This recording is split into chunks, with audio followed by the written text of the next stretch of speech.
Hello, hello. How's everyone? We're just going to jump straight back into it. Changeling day one. Finished the main quest. Ended the last quest in absolute disaster. Morning, afternoon, and evening. Oh no, I'm sorry to hear that, Grey Toad, but I like the enthusiasm behind it nonetheless. The exclamation mark and everything. Okay, so the objective for now. Howdy, Girl Boss Gun. Yeah, nice to see you. Nice to see you here, Blue Voices. Yeah, so the objective right now is basically just to start scrounging and prepare for how horrible things will get in subsequent days.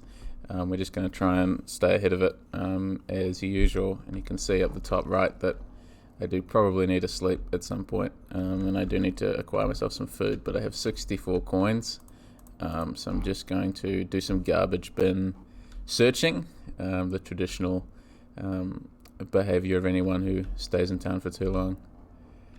Hey, Yoveost, yeah, the troublemaker is in town. Glad that you're here. Okay, so we'll see if old drunkard here has any bottles. My throat and my eyes are burning with sand. The ground underneath me is crumbling. I'd give anything for a drop of water. Why don't you get some yourself? You can find a bottle in any bin, and there's a water barrels just around the corner. My ears are abuzz. I'm so short of breath. It's twire that's sucking me dry. And who knows if the water in that barrel is fine to drink anyway. Terrible things are happening all around. Have you heard about last night? No. What happened? They say last night Simon Kane died. Nobody knows how it happened, but the main suspect is Espity and Burak, and he killed his father too. The two of them, first the Harusbeks, then the Bachelor, will drown the town in blood. Quite so. Interesting session. Yes, I'll give all my water to you, and you, can you give me something to stop the bleeding? I'm injured, you see. Ah, good, you have bandages. The beginning of my bandage hoarding, just like as the Bachelor. And I just wanted to double check that on Pathologic the sound balancing is alright for my voice and the music. Just making sure that that's all good again, just so we avoid anyone sort of having to struggle to hear what's going on. It feels like Pathologic is actually the one that sort of has most of those problems. It's really interesting as well. Like Pathologic Classic HD has been so hard to get to stream. At least the first time, I had to jump through so many different hoops just to get it to show up on Twitch. But it appears to finally, obviously, got a whole playthrough out of it eventually, but it took a long time to set up. And I'm not sure what was happening with Resident Evil 4 the other day. I really still hope to get that working, but very frustrating. I had fun playing Akamanto though instead. Okay, hello. Do you have Schmouder? I know you. You're Clara. They also call you the Changeling. Well, since we already know each other, how about we trade? I like how Clara also calls them Pumpkin. Tad quiet on my voice side or on the game side? Because if it's the game side, I can easily bump that up. The game? Okay, I'll bump that up in a second for you. He's like, why don't I could have Schmatter, you know, why aren't you talking to me? You can have a flower and I'll have one of your pills. Fair exchange. Okay, since you seem so needy. And she's just trying to leave. And now I've like interrupted her. Will you play with us? How about we barter instead? I love that. That's just perfect, I think. She's like, I thought we were friends. And now you're gonna trade with that guy? Hello again. Okay, and then I'll bump up the volumes a little bit. Master volume. I'll turn the music up just 75-ish, and bump the effect volume up a little bit too. Hopefully that's slightly more audible. Do let me know if you want it to be louder. I just remember the first couple of streams I did this, there were some problems with, I think, my voice being drowned out by the music, but I think I've sorted out any microphone issues I might have, hopefully. But yeah, just keep me posted if things do get too hard to hear for whatever reason. Those faces were like when the mannequin that watches you sleep moved from the spot you left it in and really hopes you didn't notice. Drown. Oh, cool. We got 2 hydrates. I'm gonna drown in coffee today. Got a coffee sitting by my side. So.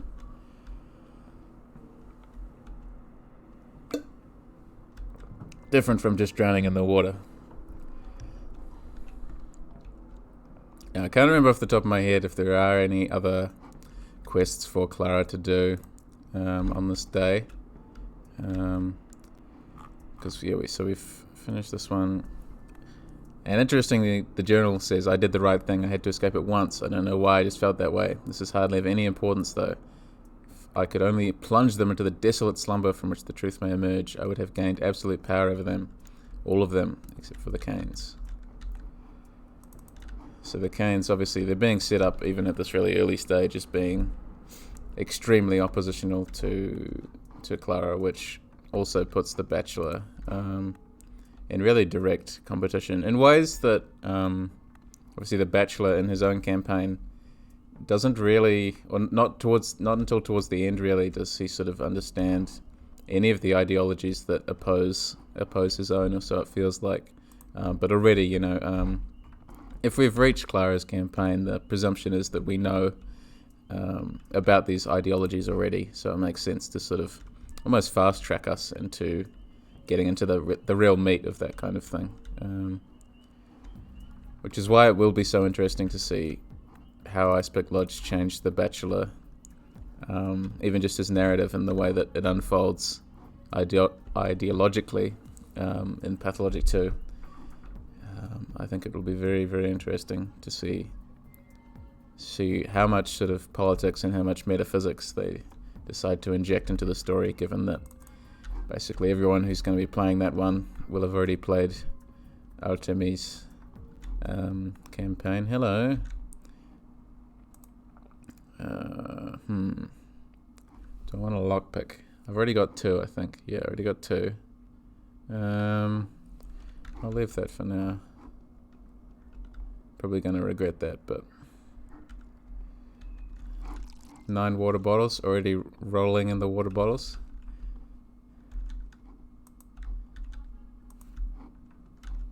Oh, another hydrate. He's pumping all the channel points into it. I won't have anything left to hydrate with myself at the end. I'll dehydrate by the end.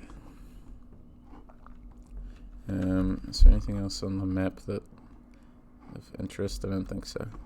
I really do think it's just a matter of we'll just scrounge around the bins. We'll just see if anyone has bandages, etc., etc. And we need to find some food.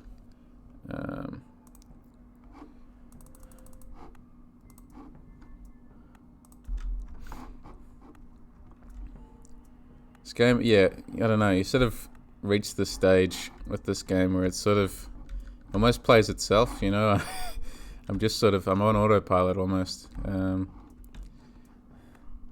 Dive exhaustion for funsies? Yeah, I'm gonna draw it out, I probably should actually, yeah.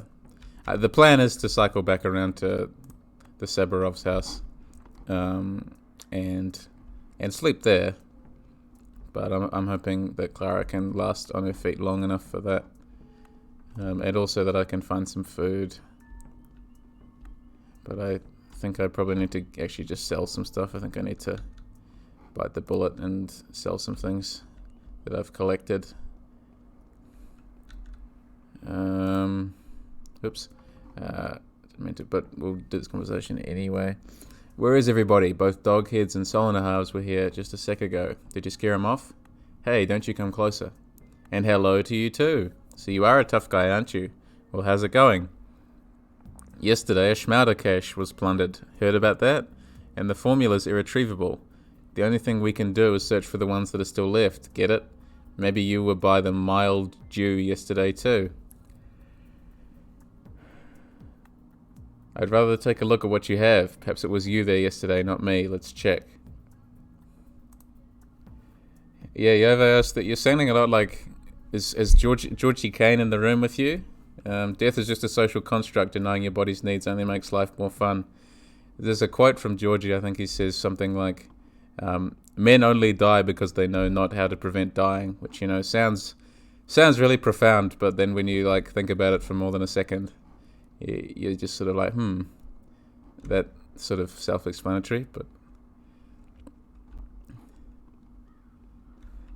feels like, yeah, that feels like something he'd say. So you're channeling Georgie there. I'll take your bullet, child.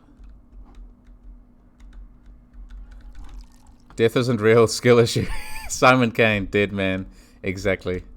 He tried, he tried. Okay, we're going to try this butcher's and see what kind of prices he's going to give us. And I'm just going to see if these girls want anything. Trade, I have something you might like. Nope. What about you? Almost identical looking girl. You do have some things. Yeah. I could trade a gold ring for another lockpick. Then I'll do that. Seems reasonable. Nothing in that bin. I'll give all my water to you. Nope. I'll give all my water to you if you have bandages. Nope. You drunks wandering around for if you don't even have bandages to trade. What kind of drunks are you? Okay. What sort of prices are we looking at? 165 for an egg. How much is a gold ring? Not very much. Yeah, he doesn't buy twire. But Andre buys twire in this one. We do have some food. I know, right? I always stuff my pockets with band-aids when I hit the bars. You never know when you're going to trip over and scrape your knee, Just like, it's self-explanatory. Just keep yourself safe, Ah, right. This is like... I think at the start of Clara's campaign you get these two lockpicks, and for some reason they stack. These are identified as the same kind of lockpick. But this one is not. This new one that I just picked up. And I find that kind of stuff really curious. So hang on. Oh, we've got some rations, so I'd forgotten I picked up I forgot I looted the grave last time. That's done us alright, actually. I just want to say, that I really love the shop theme. I think is still really, really effective. I also really like as well how the shop is totally abandoned. There's never anyone else in here aside from this really creepy guy. You'd think that there'd even be like a fake line or something on later days, but the place is just always abandoned. This food sort of remains here. I don't think you can pick it up. Like, I can't even pick up this lemon. But it's just really simple, like, droning ambience. Is really what you need when you're being death stared by this really judgmental character, waiting for you to blow all your money on something that will change prices tomorrow. Okay. And we'll go back to the Saburovs and we'll have a sleep. What's the time? 12 o'clock. People sitting down and eating dinner at the grocery store. How odd. Well, it looks like they were there, but maybe they realized how odd it was and stood up and left. And the shopkeeper could do nothing but judgmentally stare at them. They tried, but they just can't be bothered cleaning up. Sometimes you get caught on the border between the road and the grass there. Don't know why that happens exactly. You sort of clip into some texture that's not quite there. It's a feature.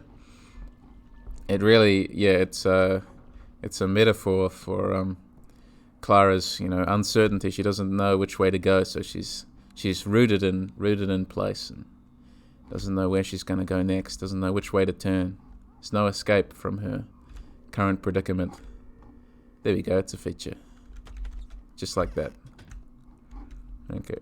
And we can store stuff in here. I don't think we want to store anything at the moment. We sort of the kerosene. It's never useful. We'll put the kerosene in here. This is weird. Let's stop doing this. Dave Diner, inventor of the inventor of the dine-in restaurant. Yeah, just I'm not getting good vibes from this, Dave. Like, let's just go. Like, can we just eat at home? We know everybody at home. It's comfortable at home. Okay, so we got a letter. Katarina is worried. Where are you, my girl? We didn't finish our conversation yet. Come back to us. The streets are too dangerous a place for you to stay. Besides, was it not fate that led you unmistakably to our home? Why then are you so intent on rejecting our hospitality? I was sleeping in your home. You didn't have to send me a letter to get me up. If she bothered to like walk around the house and like look for me. I never used the kerosene. No.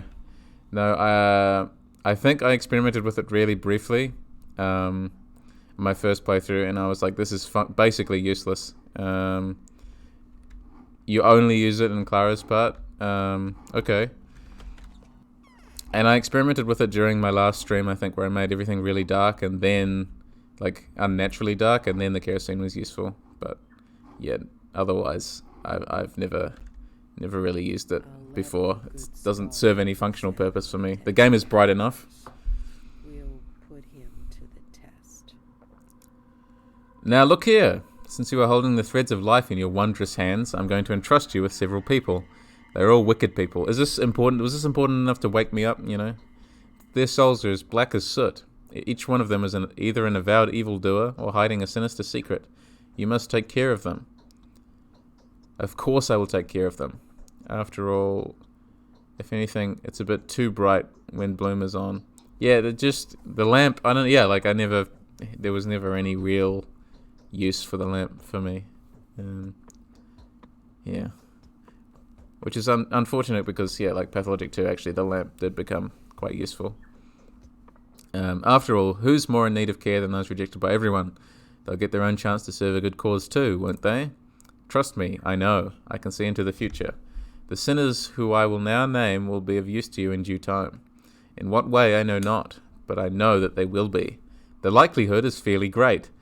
So make sure that they live, unless you should yourself see it more fit that they die. Is this agreed? Agreed, if I'm able to do it, that is. I like how she's like, I know it, and then she's like, the likelihood is fairly great. She's just become slightly less certain. A couple of sentences into a conversation. And now hear me. All that I have told you is between you and I alone. Don't say a word about anything. Most importantly, keep it from my husband. I thought you had no secrets from each other. He is not his own master. He is a ruler, a man of duty. 2 men are living inside him. It will drive him insane to find out that I have charged you with taking care of those who his duty dictates that he should suspect, indict, and execute. He trusts my premonitions too much. But what am I to do then? You can never misstep, for every action you take is governed by supreme justice. Decide as your nature tells you. Listen to your feelings. I can't promise you anything, but I'll be mindful of your request. May I have a look at them? So, yeah, we've got Bad Grief, Ruben, Aspity, Yulia, Anna Angel, the Saburovs, obviously, Lara, and the foreman of the abattoir, who we didn't meet at all in the Bachelor's playthrough. But now we've got my favourite character on the roster this time. And yeah, like that's a similar conversation, except to the other bound ones. I mean that the other characters have, except this time obviously it's framed as almost conspiratorial, right? Like this time the people that we're working to save don't appear to have any benefits, unless you sort of argue that these people will be redeemed in time, which of course is sort of the point. But at this point in time, you sort of wonder how exactly they're going to redeem themselves, and in what way, and how's that actually going to help the town, especially given that you will have already played through the game at this point once before, and there'll be sort of a level of bemusement, probably. I know that, sort of some uncertainty, like do I trust Katarina, particularly in that she says that don't tell Alexander this, which really does seem like you're undergoing something that's maybe not necessarily wrong, but dangerous. Certainly feels feels dangerous to sort of hide this from one of the three rulers, especially the ruler who commands the patrolman in particular, and whose roof you're living under. We'll just keep looting until we can fend for ourselves in the middle of the night and get some more robbers. Hello, good sir. I'd like your band-aids, thank you. Pleasure doing business with you.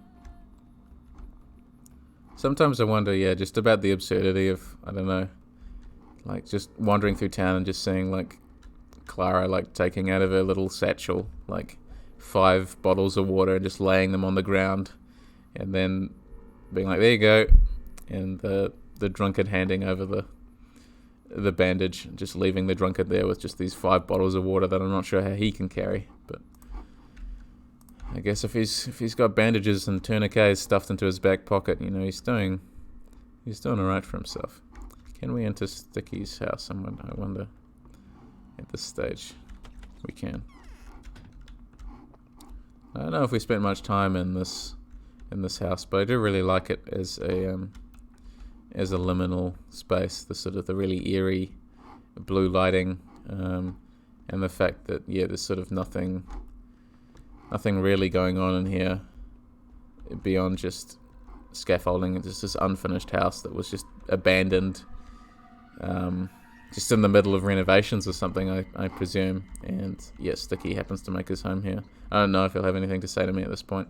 He's as tall as I am. This joint won't break. It's made of metal. Hi, Clara. Noticed me watching you yesterday? I'm Sticky. I just woke up in the graveyard. What were you doing watching me? Were you watching me? Sorry, I often do this. I'm curious. I like meddling in all sorts of things I'm not supposed to meddle in.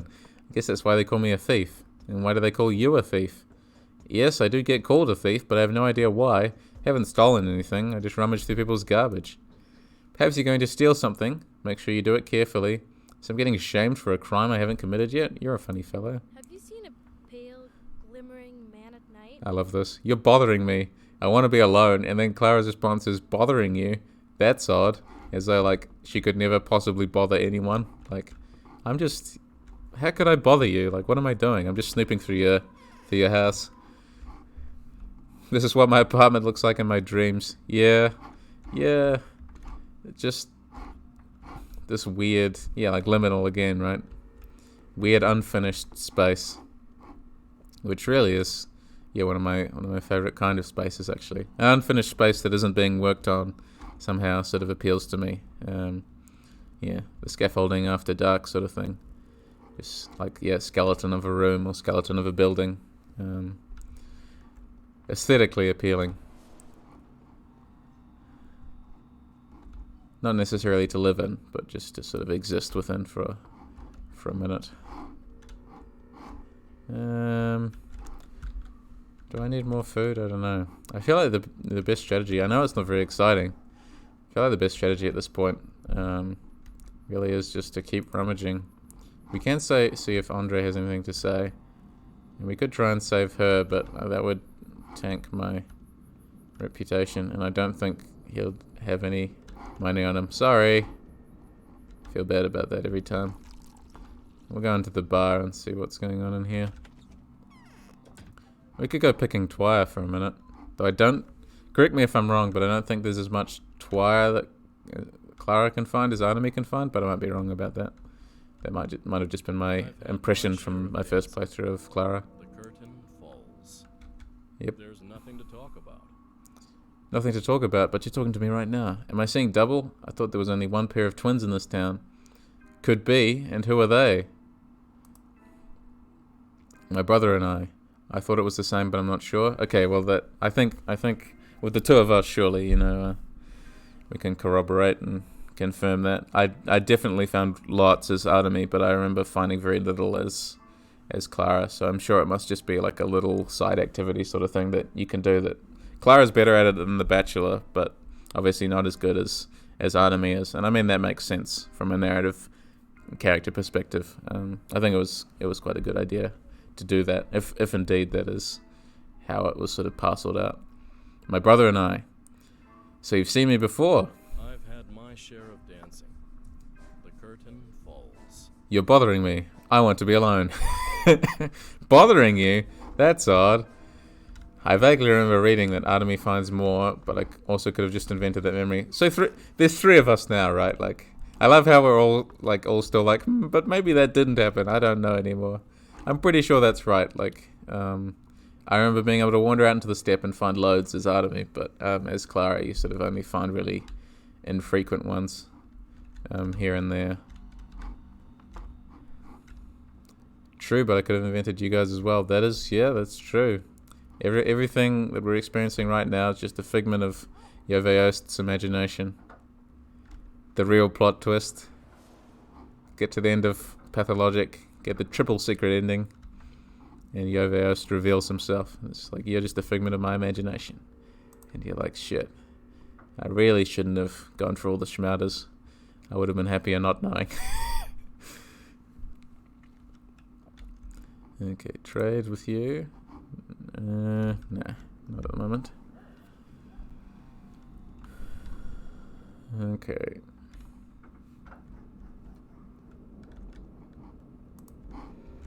Just keep managing. What are you guys doing?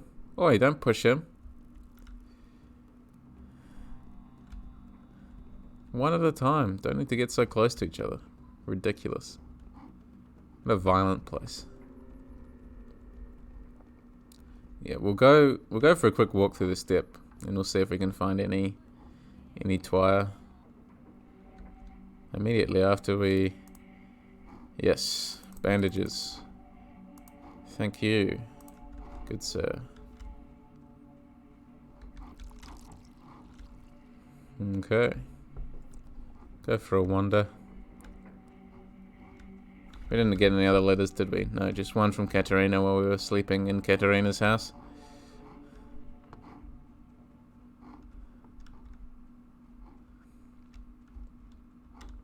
It'd almost be funnier if they actually were delivered by messengers that woke you up. I like to imagine just some messenger like running all over town, like looking for Clara, and then just like popping in to ask Alexander if he's seen her, and just like sees her sleeping in bed. Like, damn, what a waste of time that was. Okay, we found one.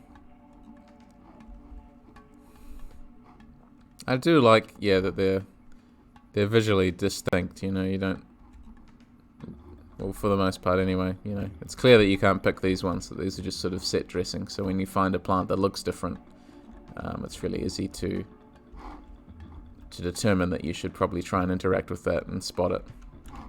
And pick it up, I mean. Okay. This really is, yeah. Probably, I think over time, the step music has grown on me as sort of my favorite music in the game. Just, yeah, that really unearthly breathing. Well, that not unearthly, even earthly breathing noise. Uncanny, I guess, is what I was going to say. It just sort of, it feels really nice. It feels really meditative and flows really well. Feels natural in a way. This is the border of the map, is it? I'm sort of here. Can I not? Yeah, I guess this is the border. Okay, good to know. I could have sworn you could have gone slightly further than that, but it's been a while since I've stomped through these marshes properly.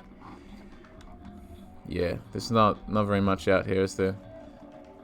Unless Artemy, yeah, like, either Clara is not as good at spotting it as Artemy is, or Artemy has already, like, on day 1, done his, like, twire sweep and just, like, picked them all up. Instead of, you know, doing anything else. Just like, yeah, I'm gonna go pick herbs. That's all I got going on today. He's doing a replay as well. He's playing competitively, playing to win. Okay. So we're back on this side now. Not really finding anything, are we? And our reputation is, yeah, steadily dropping. I'm trying to think if there's anything I can actually do beyond story quests at this point to keep my reputation up, but I don't think there is. Because the sick people that you can donate to don't appear until like day 3, and the people who you can try and heal also don't appear until then. So I think for the first couple of days you really just have to ride out this reputation decline, and avoid becoming too hated, and also just avoid, at the point where it becomes too low, just sort of avoiding the back streets, or the main streets, and sticking to the back streets. That's really the only thing you can do. Okay, I'm going to traipse my way back, I think, to the Saburovs and just go to sleep until some robbers start spawning. So sleep for another couple of hours, kill some robbers, and use that money to actually buy some food, I think. Should be beneficial anyway. The rain. The most soothing rain in any game as well. Just feels really, really very natural. I was walking through the rain this morning. It was quite nice, actually. Nice and brisk. So nice to do it all again in video game form. Okay. Just drop down here. I'm pretty sure we can skirt along the border here of the factory district. And this is another really nice and understated bit of music, isn't it? The district theme, which some people sort of come to really strongly associate with the game, above even the other two area themes. This one is sort of really understated, and I think that understatedness sort of has a way of worming its way into your head, whereas the other two tracks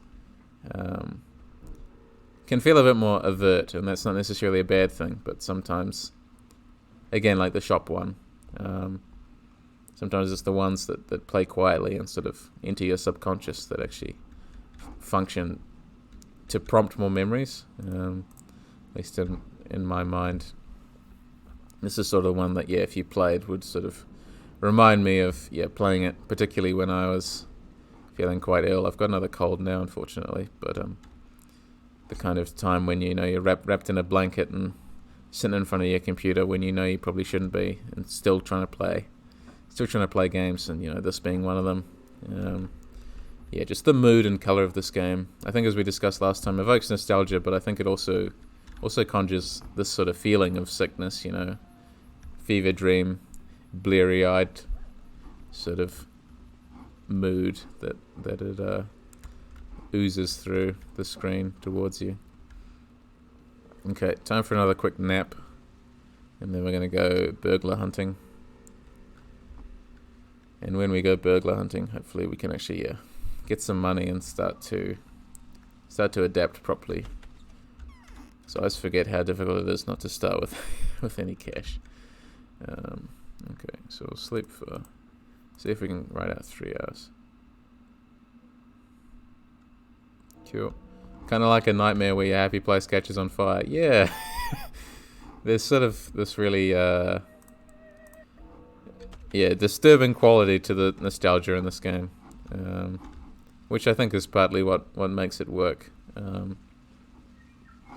It engages some comforting part of your brain, but then distorts it, which I guess is like a large part of, I don't know, like internet culture, like creepypasta sort of stuff, where they'll take something familiar and comforting and twist that into something else. It's the same kind of feeling that it evokes, right? Where are the robbers anyway? Do they not spawn until after midnight in the first day, or am I just unlucky? Well, we can go wander back to the butcher's anyway, and we can get some stuff done there. I think after midnight always. Oh, okay. That's good to know. I swear sometimes they spawn before that, but yeah, you're probably right. They just spawn like between 12 and 6 or something, right? Come to think of it, I was just thinking about how Petscop does that a couple of days ago. The graphics and gameplay are both very suggestive of favorite games in childhood, which really reinforces the story. Yeah. I still haven't delved as deeply into Petscop as I would have liked at this stage, but I'm still interested in touching on that in a video, because I do agree. I think it does that kind of thing really well.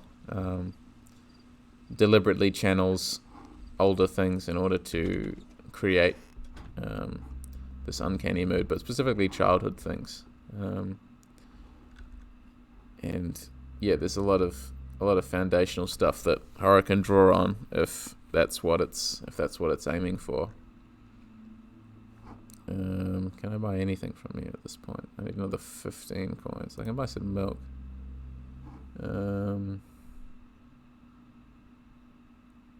Anything else I can buy from you? I mean, I'll take his smoked meat, and then I've got a little bit more rations, so I don't think I need the gold ring very much. Let's see if this drunkard has anything on him. Yeah, I mean, and that's sort of partly what I like exploring in particular, is this like intermediality, basically. How games use other media to make them more scary, and why we associate fear with those kinds of things. Really fascinating. So we got a letter. You are the only one who can do it. Sister of mine, who can trickle through a tiniest crack, crawl through a barely visible hole. It is almost as though you could seep through the pores in human skin. It is as if you were not a human being, but a nectar-sweet moisture of volatile spirit. How is this even possible? People trust you, that's how. Have no fear. Go where you will, and nothing will touch you. Speak your mind, and no one will reject you. Hear them out, and nothing will evade your attention.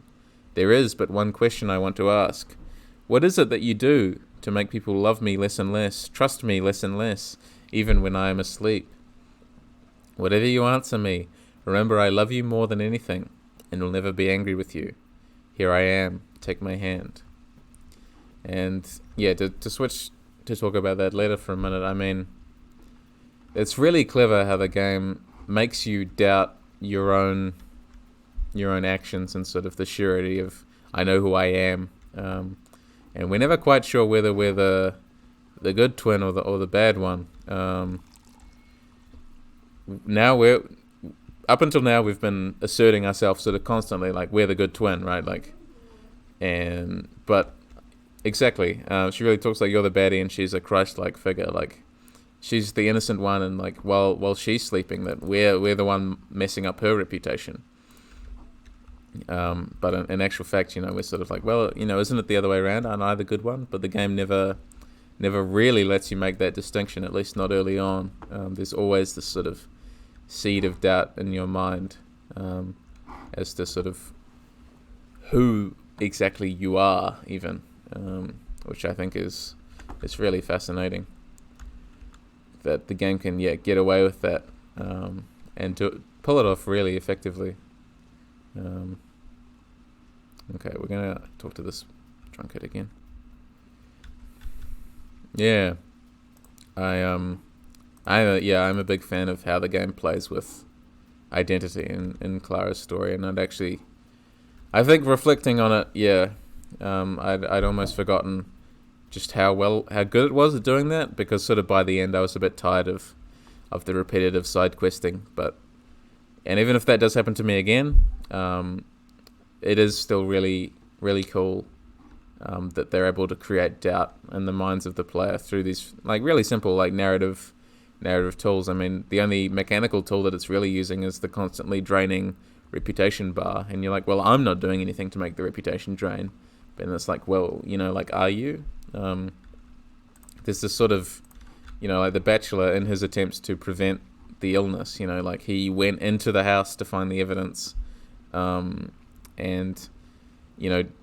took the plague with him on his shoes, like to the houses of every important person in town, basically.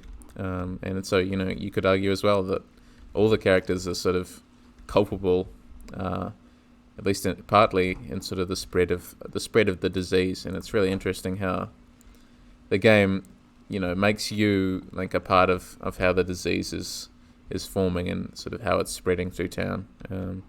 It really is very clever.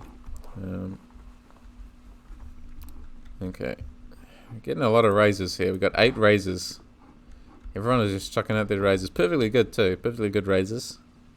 Kids are going to love these. What's the time now? 20 minutes. Have something to eat. Have my smoked meat there.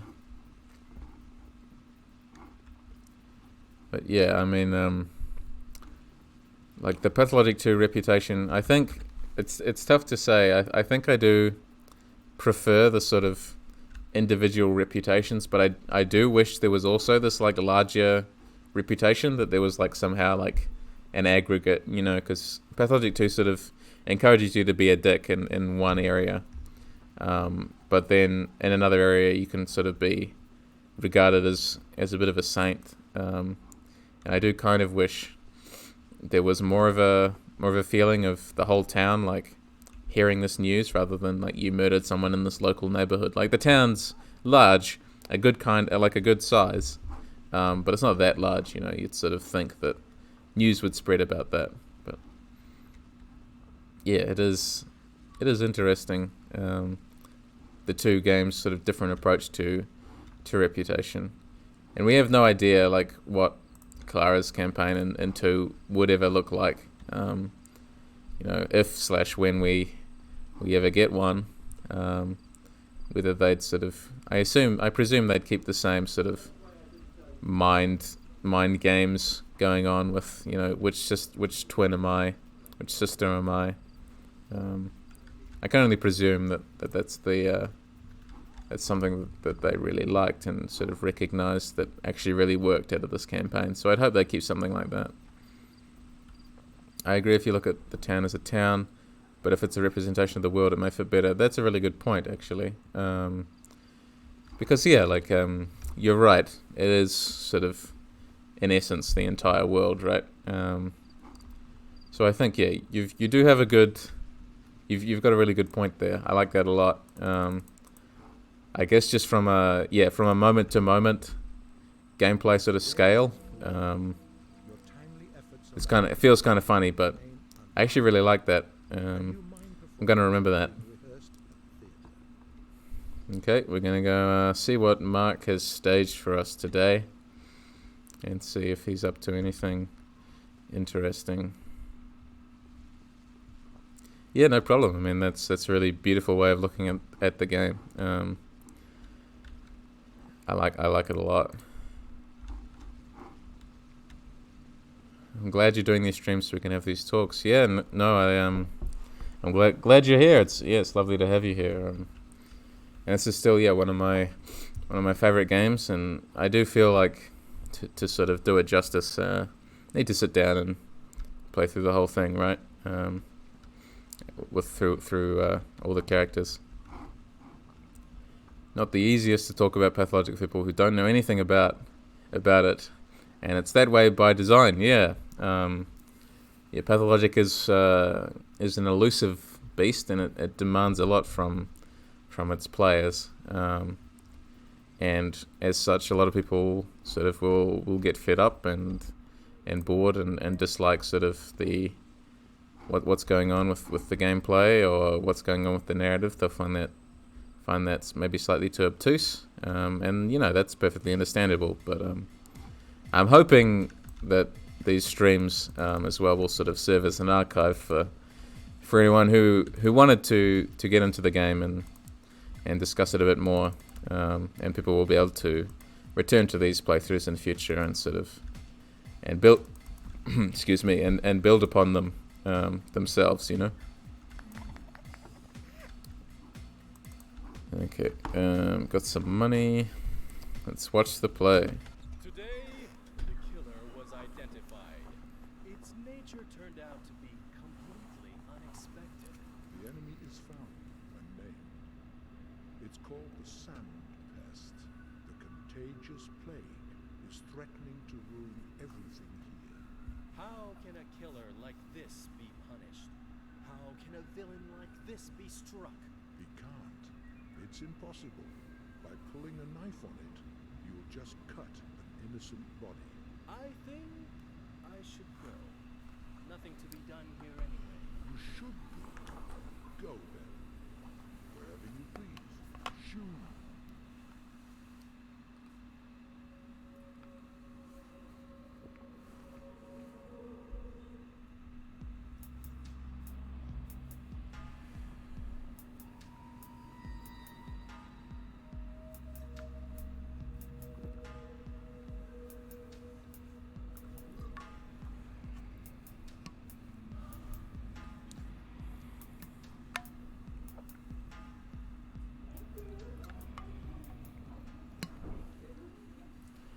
So the show begins, right? I mean, that's sort of what's being indicated.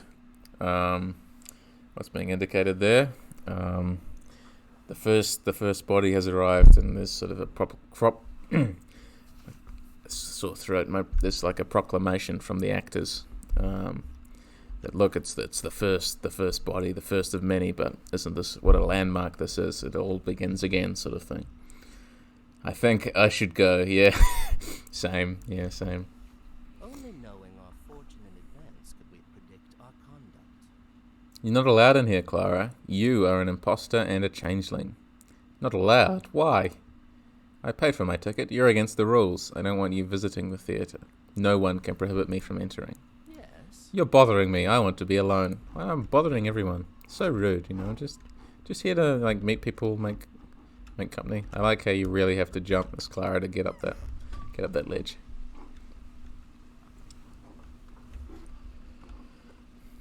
Yeah, I mean, the conceit of Pathologic is really clever, in that, yeah, it does. This is sort of the imagination of one group and of a pair of children, right? Narratively, and that really gives the developers this built-in license essentially to do fun things with the scope of the world, and in doing so they can add sort of hints that there is a greater world, but it's a world that you're never going to see, and it's a world that you don't need to see either. The scope of Pathologic it does sort of feel like you are inhabiting this, like a rural town that maybe some people want to leave, but sort of people know that they won't ever get to leave. This is sort of the whole of their lives. Is this town, and yeah, dreaming of escape perhaps is really this futile goal, but nonetheless, there are characters that do dream about that. In particular, Ava sort of sees, how dangerous the town is, and sort of what it's gonna, almost predicts, what it's gonna do to her.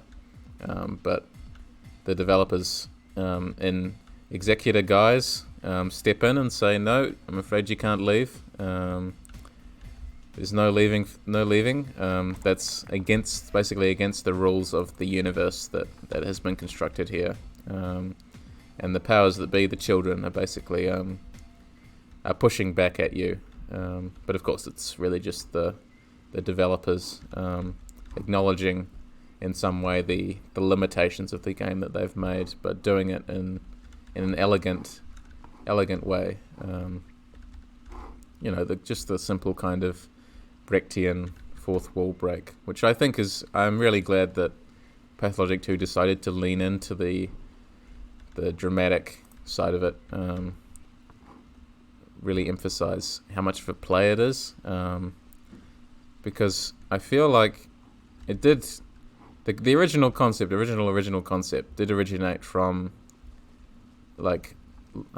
role play or that kind of thing, I believe, and it's that sort of natural evolution, that desire to build on something that's living, or to simulate something that's living, because that's what a tabletop campaign is, right? Or good ones anyway, between player and game master is this sort of it's this living entity, and Pathologic in some way must have been an attempt to channel that kind of thing, to construct the best like simulacra of this real world that they'd envisaged within the bounds of a predefined, strictly coded computer game. And as we all know by now, that computer games can only have like a limited number of options, or at least a limited number of handcrafted important options. We've got 2 fights going on. This is Clara's like interesting backstab animation. I like, yep, okay, cool, got him. Take his money. I'm gonna fight this guy next. But yeah, like I always will prefer like a handcrafted world as opposed to sort of randomly generated dialogue. I mean, there's Hylix, right, which randomly generates some of its dialogue, or most of its dialogue. I don't know, but which I found was cool. But there's nothing quite like having a bespoke conversation that someone has thought through thematically and has engaged with intellectually, ideologically, and it's really sort of stressing these important points about what they actually want to say. So like infinite conversations, I don't know, maybe there'll be a game in the future, right, where maybe there's a game right now, I don't know, where someone will be like, oh, you can have infinite, like NPCs can just have infinite conversations with you because we've like powered it with ChatGPT or whatever. And I don't know, like, I don't know if I'd ever actually be interested in that. I'm not sure.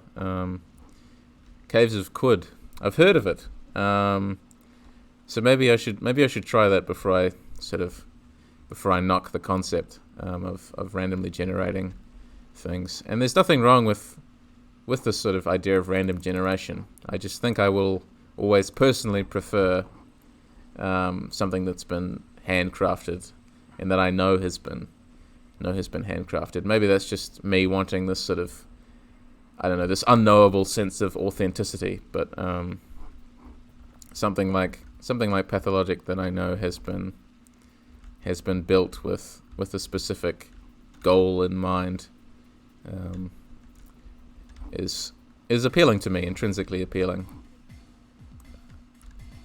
I'm just trying to think of, trying to think if there are any really good narrative games that do random generation really well.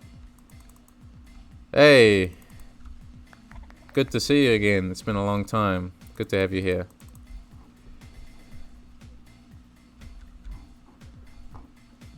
Just to have you back for another Pathologic stream. I'm trying to I feel like Darkest Dungeon is sort of a one that a lot of people touch on, right? As being emotionally engaging despite being this roguelike structure. A lot of people will engage with that and really connect to the characters, even though the characters have no personality of their own. And people do the same for XCOM. But whether or not you can do it in another game, I have no clue. And Ferret Clit, yes, I have been well, actually. Thank you. I hope you've been well as well. Yeah, it's really great to see you. Great to have everyone here as well. Really appreciate you all turning up to watch. Means a lot. We got 2 robbers here. That lady is not having a good day. Graduated university. Congratulations. Exciting. That's what we like to hear.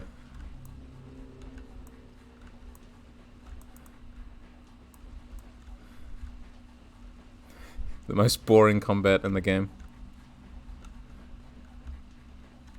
Yeah, that's a huge achievement. You should be very proud of that.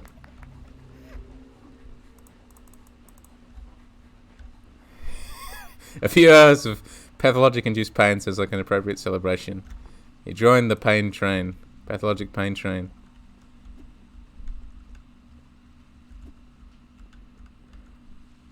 The analysis pain train. Takes so long. Ow, that's not fair. I was attacking you from a distance. See? That's fair. That's fair combat. If I just get to hit you from a distance and you can't even touch me, that's what I prefer. Cool. What are my stats like other than my hunger? Yeah. Got on the wrong pain train. Need to go north, not south. Damn. I'm afraid the trains out of this town are no longer functional, so you're stuck here just like the rest of us, I'm afraid. Wasn't it? There's like some detail about the Odong driver in this game, and he's like, oh, he's like blind, or is he just like deaf and like mute? So you need to like have this. There's like only like one person who can actually communicate with him or something. You're sort of like you're trusting that guy with your train driving. Got to summon the ghost train from 2. Yeah, yeah, that was a great that was a great moment, because you don't sort of expect that to work, right? And then you just hear this, this moment of the trains coming out of nowhere, and you sort of feel like, oh, you're almost about to be run over or something. Obviously that doesn't happen, but it's still a really cool, surreal moment. And I remember the that was like the only thing that Rock Paper Shotgun, the infamous Rock Paper Shotgun reviewer of Pathologic 2, I think that was like one of the only things that he happened to like about the game. That review still annoyed me very much to this day. It annoyed me a great deal at the time, because I was expecting Rock Paper Shotgun to be one of the few outlets that would actually cover the game in any way at all, and then when that coverage turned out to be like almost like totally negative and misunderstanding the essence of the game as I understood it, that was a very disappointing day. I'll take the bandages, thank you. Flashback to the time I completely ignored the plight of the town to get that train achievement. Yeah, I can relate. Getting all the Pathologic 2 achievements is just like, I'm just going to ignore everyone today. I need to like do this one specific task. And today I'm just going to go out and stare into space at the end of the train tracks. Trust me, it's important. It'll help the town. I need it for the panacea, as they say in 2005. I was reading it just a couple of weeks ago in hope of some good angry reading. Yeah, it didn't disappoint. Yeah, worst part was the comments were taking the review. Yeah, agreed. That was a big part of what disappointed me about the review, is that everyone was like, okay, well, if you say so, like, I trust you, sort of thing. Like, it's a shame this one didn't turn out to be good. And I was like, no, like, play it for yourself. You don't understand. Everything that is being said here is like wrong almost. I think it was like he totally misunderstood the survival mechanics. I think was one of the big things. Like, he seemed to think that was oppositional to how the game should be played, or how the game's narrative was unfolding. Like, he thought that he just wanted like a good like talkie simulator or something, like where he could just like leisurely go around and solve this mystery.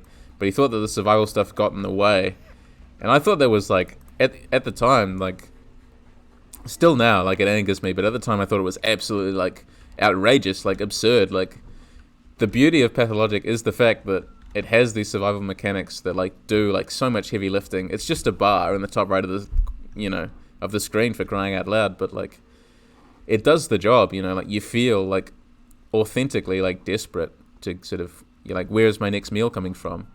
And like, you scrounging through bins and you like forsaking other people in favor of saving your own skin. You're like, I'm not going to do that run today. I'm not going to give them medicine because I need to look out for myself. And that's really what's so interesting about it morally, is that the game's mechanics simulate this sort of moral decay of the player, and it's just sort of how desperate you become is reflected by the gameplay. Now I'm getting grumpy again. Some of the arguments just didn't make a lot of sense as well. I remember there being a lot of criticism over how quickly the needs bars filled, but I was surprised to see literally no one point out that Haruspex spends like 95% of his day sprinting with almost no breaks, which seems like it would make you pretty hungry, tired, and thirsty to me. Exactly, yeah. I never understood that. Maybe some people have sort of a quality with a problem with the quantity of food that he consumes in terms of like the actual size of the portions that he's eating and how much that like depletes the health or your sort of hunger meter. But like still, like you're gonna be hungry from like doing that all the time and just being horribly stressed and like no sleep. Just like this desperate guy who's also inhaling like a lot of these. There's that conceit about why the bars fill so fast is the fact that you're inhaling all of these like really heavy herbs in the air, and that's really weighing you down. Like it makes it hard to breathe, and it sort of accelerates everything too, right? No, that I don't know if it was a very disappointing review. Because I remember, like, after I played Pathologic for the first time, I was trying to find literature on it, and I think it was Quentin Smith, I think was his name, his, like, Butchering Pathologic series, which was a reason a lot of people got into the original game, I think, was sort of one of my favorite things to read, and that was on Rock, Paper, Shotgun on that website. And I had high hopes, that even if he wasn't still there, that outlet would still, like, appreciate the game. Starting to rant. I think the best part of the review... I'm starting to rant as well. I apologize to everyone else. The best part of the review was the fact that he took the deal despite how heavily the game foreshadows the consequences. The funny thing is that the reviewer never seemed to realize the deal was the ultimate bad choice, considering he kind of glazed over that part. Yeah, no, I think that sort of... I agree. I think for the reviewer, it's sort of connected to his misunderstanding of the survival mechanics. Like, he seemed to think it wasn't a bad thing that, like you were opting out of the survival mechanics in a way, or of being punished for your lack of understanding, or sort of your willingness to like push through pain and suffering to sort of get to the reward and like get to the good day at the end. The deal was literally the last achievement I got, because it felt wrong doing it even for the achievement. I thought like this just does not make any sense. Like it never made any sense. Like you don't take a deal with someone who like wakes up, in a coffin with you on a train ride.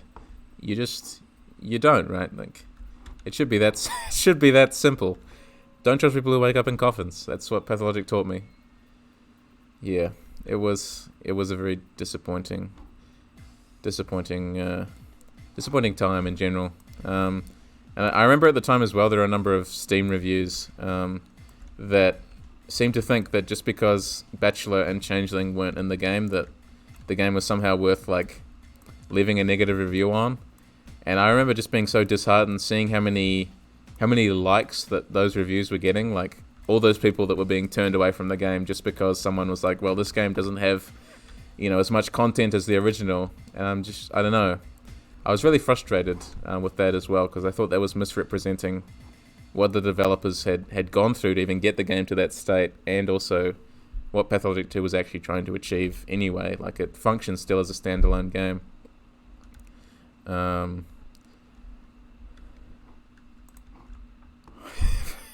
Fellow traveler is my boy, don't talk smack. Well, even if he is your boy, like you can't, you don't take any deals from him, right? Like you trade with him, but you don't accept the deal, the deal capitalized. You just don't do it.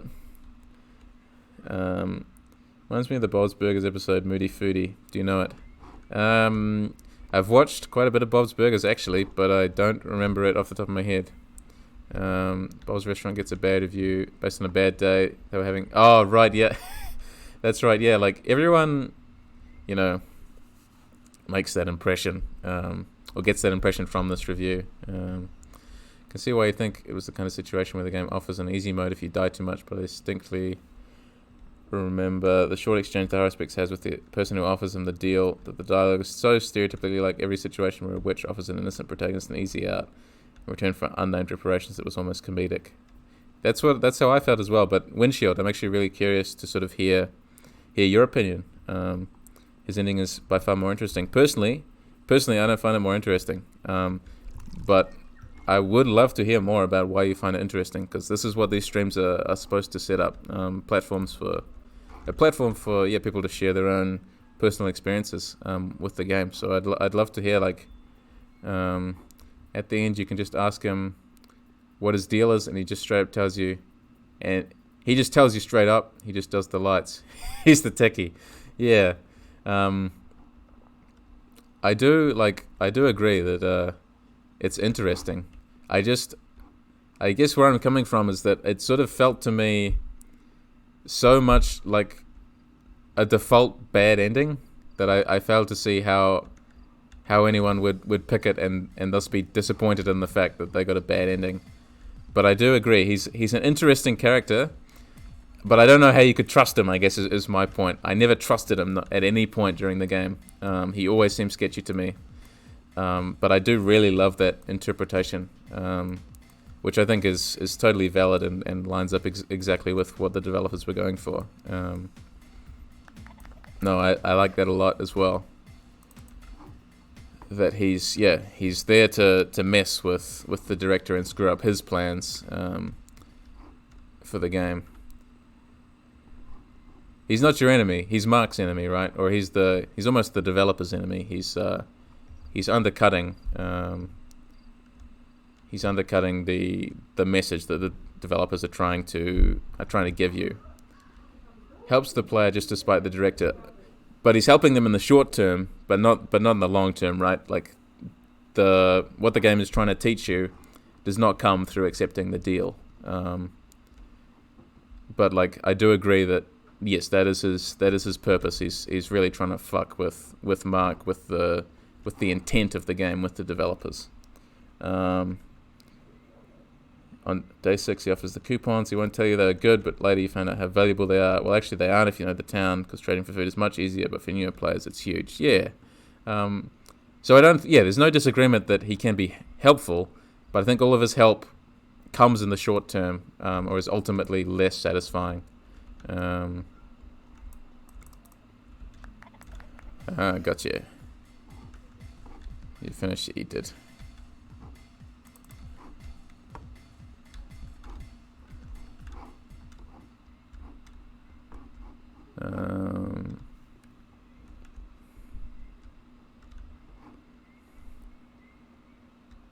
Mark is the dev and Traveller is anti-dev.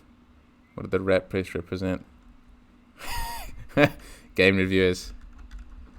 I'll accept that answer. It's been a long time since I really need to play Pathologic 2 again. I've played in Classic HD much more than 2. I'm trying to think how many playthroughs of 2 I had to do to get all the achievements. Was it 5? I think it was 5, and then I did a 6th one at some stage, out of interest. But yeah, I need to play it again. I presume the next time I play Pathologic 2 will probably be on stream. Yeah, 5 as well. Yeah, I don't think you can. You probably can optimize it, but it sort of felt like you do like one natural playthrough and then the other one's sort of there's a couple of. I feel like there are a couple of mutually exclusive ones, and also ones that I didn't want to do until like the last playthrough. I think the worst one was getting all the dreams or something. Because if you get all the dreams, that means that Murky has to die, and that's just wrong, Okay, let's come here.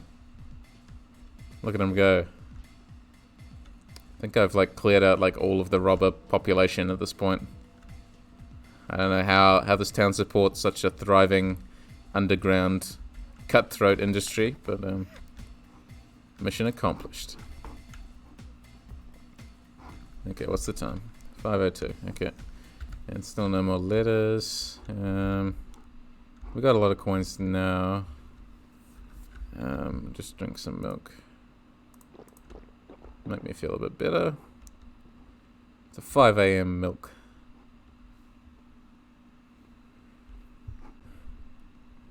And I'm just trying to think. Yeah, like Classic HD's achievements were generally much easier. I feel like there are a couple of obscure ones, but they were easy to achieve when you figured out what exactly the game wanted from you. There weren't any really difficult ones.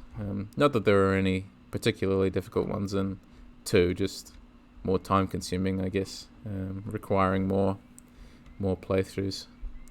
And again, none of that's a bad thing either. Okay.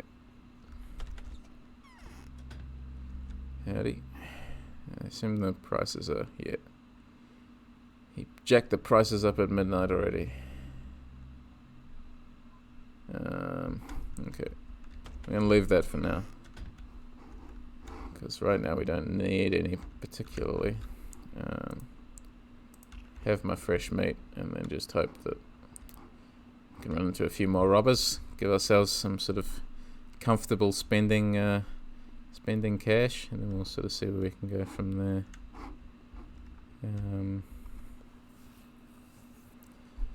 Yeah, I'm guessing. I don't know. Maybe I should just.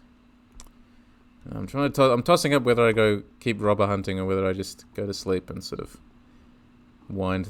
get onto the second day's quest a bit quicker. Look, we'll circle. We'll see if we run into any robbers on the way to the Saburov house. I know I don't have to sleep at the Saburov house, but it feels natural at this point in the story to just sort of utilize that as the home base, I think. And it gives me an excuse to sort of tick off the 2 things.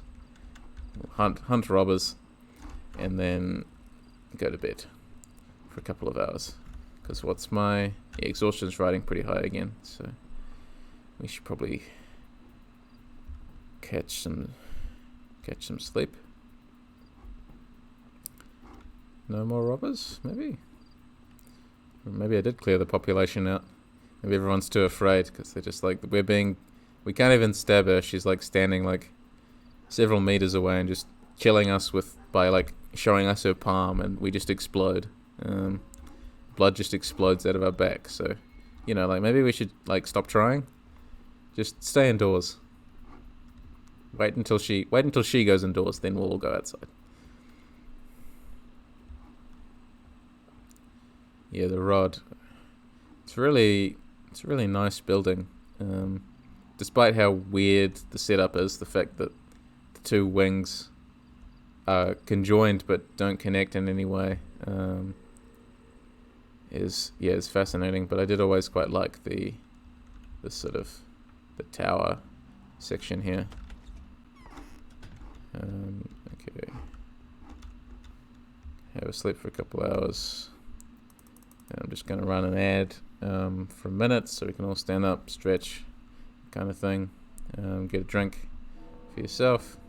Morning of the second day has come. Infected yesterday 28 people. Died yesterday 10. Gone missing 5. Total death toll 20. Currently infected 26. It all ends in less than 11 days. Day 2, in which the Changeling discovers her just judge skills, simultaneously converting into the true faith. And this is one of the best paintings, right, in the game. I always really loved that one. Okay, I'm going to write an ad just for a minute. I'm going to stand up and stretch. And, get a drink and that kind of thing. And I'll see you all, in a couple of minutes, actually.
Okay. Is there anything? Wait, how much else do I need? I'm fine at the moment. Kerosene. Don't need. At the moment, anyway. Right, and we can't. There's no use for these knives. Okay. Still haven't got a letter. What's the time? 7:51. Gonna knock off 1 more hour of sleep. Get our exhaustion down, but our hunger is now back up. Okay. Does Alexander have anything to say now? The dam will inevitably change. Okay. Excuse me. I spent the night in thought and recollection, trying to trace the logic of the supernatural retribution that has befallen our community. It has been revealed to my wife that there is a creature among us who is to blame for all that is happening. I've gone through a list of possible suspects. I have it here in front of me. Every one of these people could turn out to be the criminal, the one that brought this disaster down upon us. How did you pick those people? For years I've been keeping order in this town and looking out for possible criminals. I trust my clairvoyant wife's judgment. Even that trust, however, I would have thought unduly partial, but for seeing my hypothesis confirmed by her rival mistresses. So what do you expect from me? I only want one thing, and that is justice. This is a case where we can dispense with evidence and trials. When the last dawn is rising above the world, it is time for arguments of a different nature. A trial resting on conscience and a verdict resting on faith. Find the culprit for us. It is why you've come into this world and into our house, the house of the town's rulers. But how am I supposed to do it, Father? I can call you that now, right? First of all, you must gain the trust of the person I like how he ignores the father. You must gain the trust of the person I believe to be the criminal responsible for this. Anyone would find the task complicated and demanding, except for you, since all you have to do is predict the slightest movement of their soul. Do something for them, raise their spirits, astonish them. Surely you can. There's no need to go over all that. I explained it to you myself, after all. And then? Yes, you will lull them with your words. Then make them answer your questions and see if they are guilty. My wife is positive that if you first win a person's favorable disposition and then astonish them, you will succeed. They will not be able to avoid your thrall, for you are destiny. That is true. Sometimes the precision of your definition scares me, Father. I will trust you. All I want to know is who brought the deadly disease upon our homes and our heads. Even the basest of scoundrels will suffer nothing at my hands if they are not guilty of our present predicament. Who should I begin with? A mysterious creature named Aspity will, I am sure, be the best start. Children say she is an evil spirit. Simon didn't like her. That bitch has been called a walking plague even before this. I'm sure that a woman, a man-eater, and a spawn of the steppe, which is exactly what a shabnak is a fitting description for her. How do I make her reveal herself after I've gained her trust? You can tell me something about her that she'd be surprised to hear. Right, you don't know anybody here. The shortest way is via the Olgimskis. Ask Vlad the Younger, Olgimski's son. The Olgimskis must have old scores to settle with her. Besides, Vlad the Younger is knowledgeable about the legends and traditions of the steppe people. He will instruct you. Yes, Father, I'll do my duty. And that's nice, yeah. So we know exactly where Vlad the Younger is this time around. Don't have to pfiff around and ask people questions, even within the narrative, presuming that we wouldn't know where he was. The game's just like, yep, he's right here. He's in this abandoned house. Nice, yeah, nice father-daughter moment. Like Clara's like looking for his, his affection, and he's just going off on a rant about someone completely different, basically, and is basically just using her as a tool. But you can sort of see that within Clara's voice in this game at this point is really looking for a place in the world, right? And a way to stave off this, her decaying reputation. But currently her reputation is back to full for the day. So we've sort of hit reset on that timer. But yeah, it's a very strange relationship that the two of them have. It's sort of feels to me quite clear that, at least at this point, that, he's using Clara because, the other two families have their representatives in Bachelor and in Haruspex, and he's figuring that, well, he's got to do the same. If this is what destiny has put, landed in his house, then that's what he's going to have to use. He's going to have to utilize Clara, whether she likes it or not. And at the moment, she seems to accept her place and her fate and the instructions.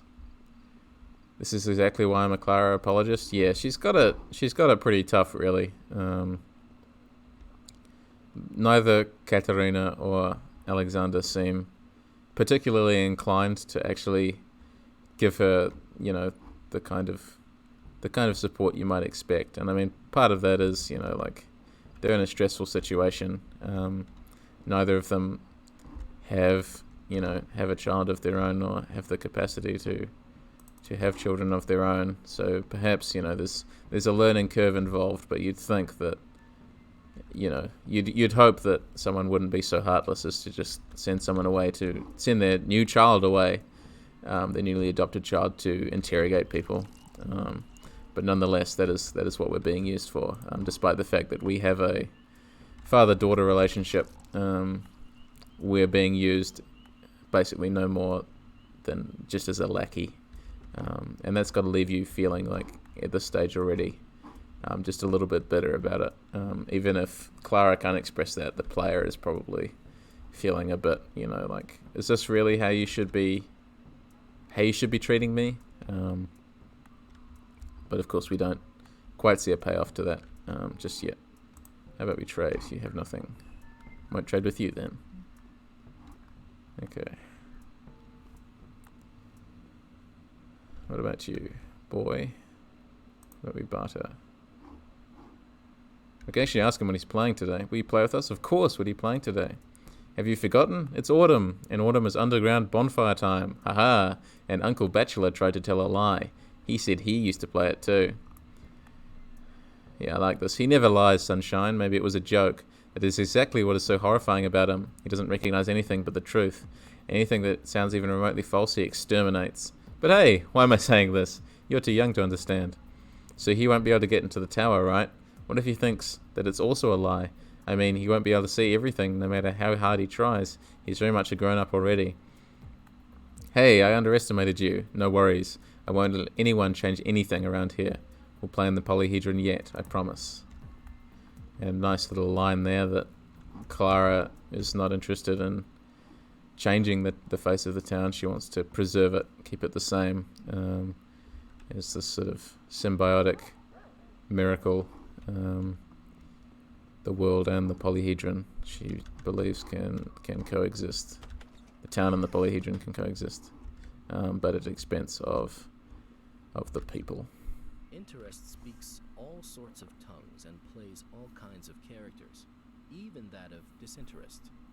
Do you really like the conversations with generic townspeople in this game? I miss them in Pathologic too. Yeah, same. I really do as well. It just adds a little bit more character, to the town and makes you feel like you're inhabiting something larger than yourself. That even the little people have opinions of their own. Pathologic 2 is really my game, but man, the townsfolk conversations are so much better in Pathologic 1. Yeah, they really are. I mean, they just, as I said, they broaden the scope of the world and sort of make it feel like not just the big named characters have these opinions, that there is sort of stuff going on that's out of your view, and I think that's really integral to the feel of the original game.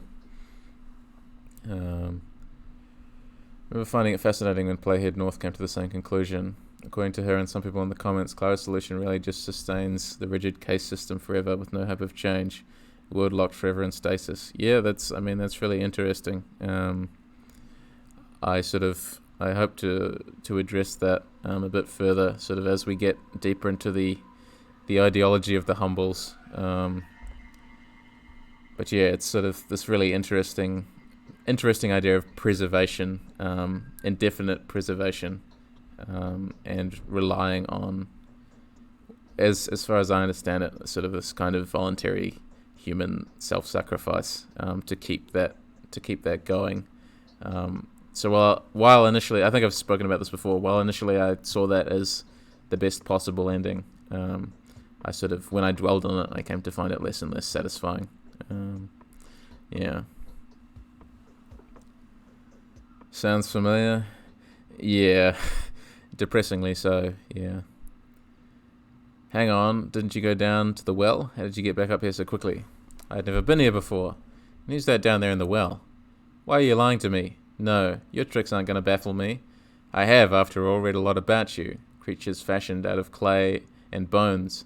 Know what's said about you in the Tale of the Daughters, and in the Bauer Meges too. Whoa, don't joke like that. I hereby solemnly declare that none of that refers to me. There's this thing that needs to be done. I'm beginning to like you. When I look at you, I get this strange feeling that you're the closest person I have in the world. It's like a spell. And you can say, and that is true, Vlad Olgimsky. There is no one closer to you than me, which is quite creepy. Pathologic 1 makes the endings a lot less ambiguous. Bachelor's ending literally has apocalyptic music, so you can't see it as good, and Artemis is slow and sort of solemn, but Clara's plays pretty music and shows smiling kids. It's pretty tough not to see that as the good ending. Yeah, I mean,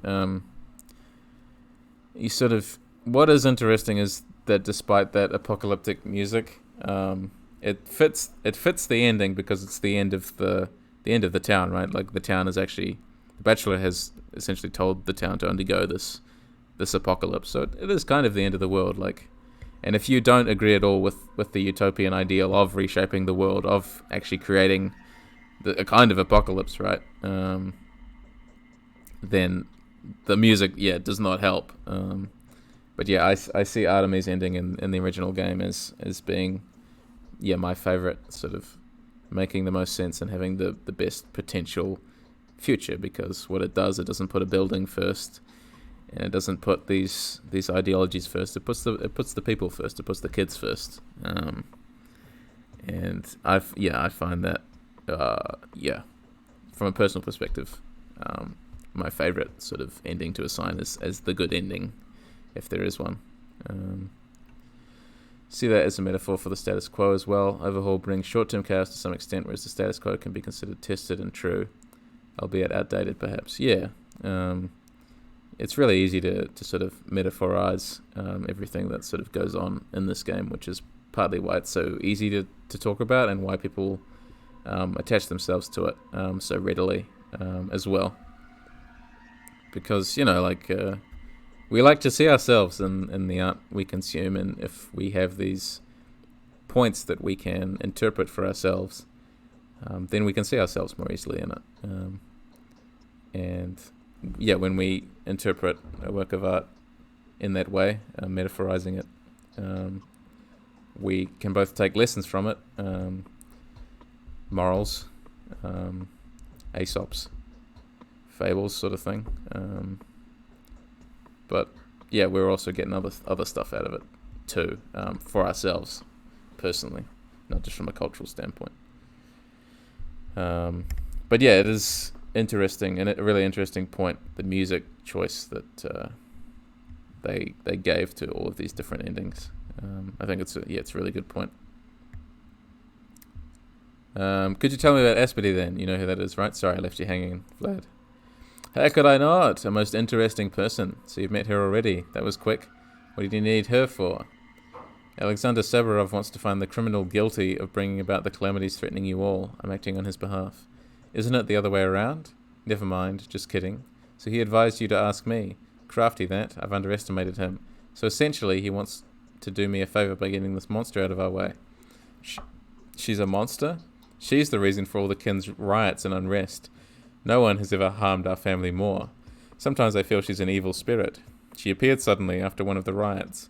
At the time, my father had brutally crushed the revolting butchers, and it was then that he'd appointed Oyen as their foreman. Is that so? Yes, and ever since then I've thought of her as a personification of the kin's defiance. I've even begun to confuse cause and consequence. Did she appear to avenge our cruelty, or are her provocations forcing my father's hand? It's become a vicious circle. So you believe she's an avenger, an embodiment of divine retribution? Isn't that too grand a role for her? No, I saw her just a little while ago. Can't forget her eyes, languid but also very keen and intent, sardonic. And before that, she used to act as if I didn't exist. She preferred to curse my father, threatening to ruin him. It's all really, really strange. What's so strange about it? You know what just occurred to me? That she's already taken care of my father. What do you mean? Exactly that. Yes. There's a reason things have been going the way they have. And that horrible thing at the termitary. Yes. She's aimed a battering ram at him that will strike him down any time now. And now she shifted her attention to me. That's what's happening. Should I warn him? I don't like this. But he's angry at me. I like how he's just sort of having a conversation like with himself at this point. Yes, it would do good to speak with him. That's where I can find a hook. And I like talking to the Olgimskis. I think I mentioned it in my analysis video on The Bachelor, but essentially, like a large running theme of the game is the oppression of the local people, and the forcing them into the termitary, which are these large bunkhouses.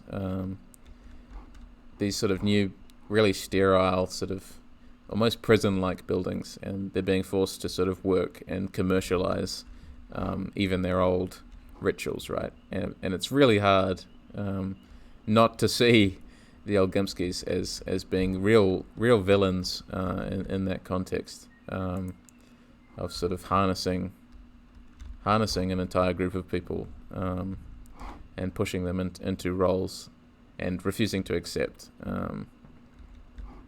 any sort of desire for change, right? And again, like as we were talking about before, status quo and this desire for change, it's this attempt to crush change that leads in part to the epidemic being as bad as it is, sealing them all up in there and basically wiping themselves out. It's all really sort of miserable business, and you see that kind of thing a lot in the quote unquote third world, whether you believe that term should be used or not. Which I'm sure there are much better alternatives out there, much more thoughtful ways of acknowledging economic disparity. But basically, where all this factory work has been outsourced from Victorian England and that kind of thing, these kind of just like if there's a fire, people will refuse to let workers leave the building and that kind of thing, and many people die as a result. And that is exactly what Pathologic is playing off of with anything to do with the Olgimskis, just greedy sort of money grubbing and willing to erase indigenous voices in favor of profit, essentially. Really, poignant and fascinating. Wrong door, girl. Victoria lives in the other wing of the house. I'm Clara. What is this place? Clara? This house is called The Lump, and I am Vlad Olgimski. What, does my name ring no bells at all? Your manner's telling me that you're a person of influence, and your voice that you're very unhappy. Why are my children like this? What's this now? Bah, so skinny. Obesity often causes heart failure, if you get my drift. And you're really rich, it turns out, but that's fine. I don't discriminate. Well, I've come to warn you, you're in danger.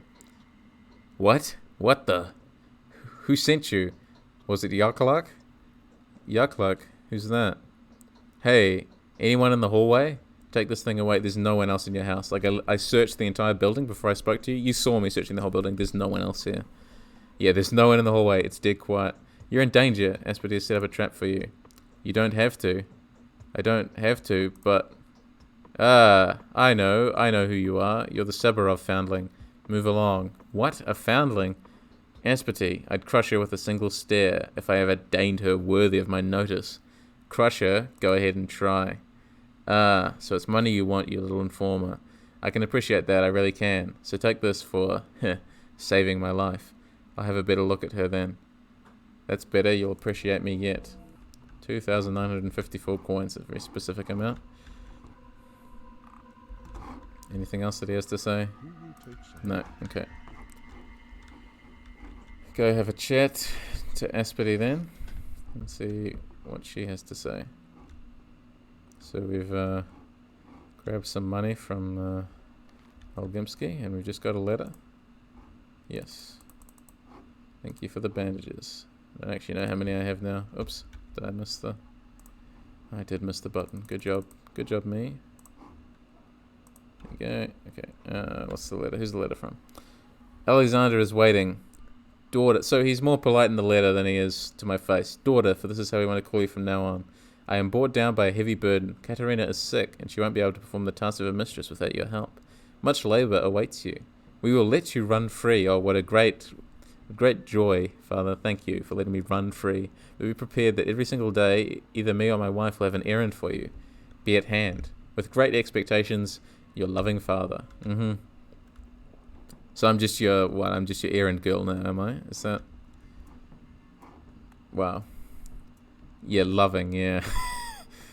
He's like, oh, what's going to convince her to do all our errands? I know. I'm a loving father, aren't I? Yeah. Maybe if I just write that, it'll make it true. What is the time? Yeah, 10. So I guess, yeah, the letter would have arrived at 10, which maybe, yeah, if I hadn't already started the quest, that's what would prompt me to go and talk to Alexander. But already done. Already performing your darn errands, going around talking to everybody, getting myself into trouble. Just like you wanted me to, I'm sure.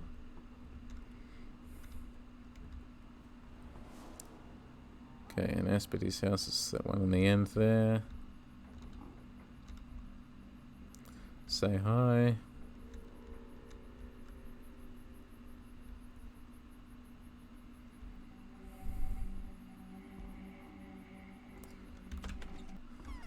To my favorite character. Hello. Looking just as good as ever in your gloomy little yellow apartment. Always turn out to be true. Don't mess with Earth. Psst.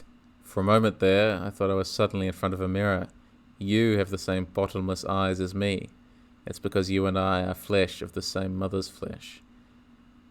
Are you calling yourself my sister? I call myself Saba Otun. The children of Bodo call me Saba Uspte, which the locals here have already corrupted to Aspity. What's your name? Phew, so you're not who I thought you were. My name's Clara. But you can call me the Harbinger. Clara, huh? Doesn't ring true. That name would better suit some holy martyr than a spawn of deities and grown in time. I'm not the spawn of evil. If that's the price of your kinship, then so much for sisters. Yeah, I'll try not to offend her. I'll pay no mind to your words. You're playing with me. What? It's for the better. Hang on. I'm just going to save the game here. No. You are No insistent. escape from here. Pushy even. If you're disowning our kinship, then why the friendly look? I need to talk to you, to confide in you, if you like. I don't trust you. Why bother to talk, We'd be better off together than each on our own. Quite the contrary. We'd be much better off on our own than together. Would you perhaps like me to do something for you? What could I do to warm you up to me? Listen here, nimble darling. If you really want to have a nice conversation with me, then bring me Burak. Know who that is? I see you do. I can't leave my house now, and he needs me badly. Uh-oh. You moron. It's not what you think. It's about his life and his duty. I'm worried. He's being hunted. If you find him, tell him I've got the key to his destiny. He ought to hurry. Time is of the essence. If he's in doubt, whisper one word to him. Inheritance. Fine, I'll do the whisper. But if I do find him, you owe me that conversation. Time to go and speak to Angry Burak. Who, yeah, in this game, again, in this campaign, is particularly violent, or it sort of appears to be more bloodthirsty in a way, which lines up with Clara's interpretation of him, that he will he's going to spill all this blood, right, is the prophecy. And yeah, that's exactly what's going to happen. if he gets his way.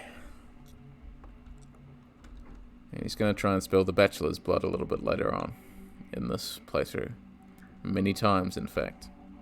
It's going to become quite the ritual on later days, I think. Hopefully he's home. Yep, nice place you got here still, so you haven't really done any cleaning up. There's nothing to talk about now. Not only Clara, 66% of the town thinks so. The other 33% think he'll be the town's savior. I got this info from Aglaya. If you avoid finding out about your spilling blood fate in Pathologic 2, she has a different conversation for you when she comes to town. Oh, that's cool. I didn't know that, actually. Worth a try when I stream it in future. Trying to get some new dialogues to come up. I like that. It's really interesting. What's your business here? Aspity claims she's holding the key to your destiny. Go and see her. Who's Aspity? Aspity is Saba Otun, blockhead. The queen of worms. Shall I teach you some manners, perhaps? Ouch! Don't do that. I'll visit this woman of yours. Show me where she lives. A lot of people want to tell Artemis he's going to fuck everything up. That is true. It's easy. Probably have to reload a few times. Gotcha. Okay. So it might be worth trying. It sounds interesting. I'll visit this woman of yours. Show me where she lives. It's the only house with a cellar in the quarter, which corners on the abattoir and runs adjacent to the cemetery. Easy. Just insult him. He like boxes me around the ears. And then he's like, okay. Where do I go? Easy. Right, let's traipse back along and see what we can do.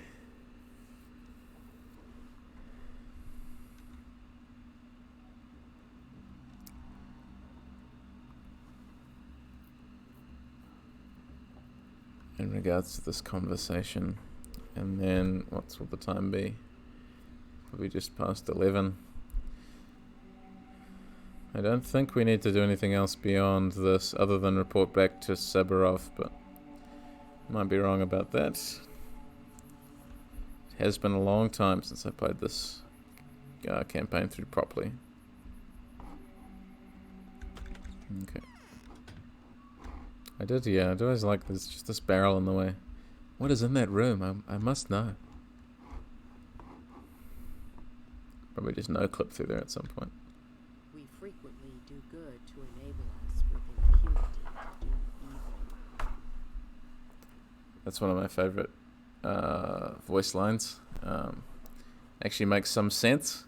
We frequently do good with impunity to enable us to do evil. Sort of, we do good things to ease our consciences. When we do things that aren't so flash, we can say, well, I did this, so, you know, it's alright if my morals slip for a minute. I quite like that a lot.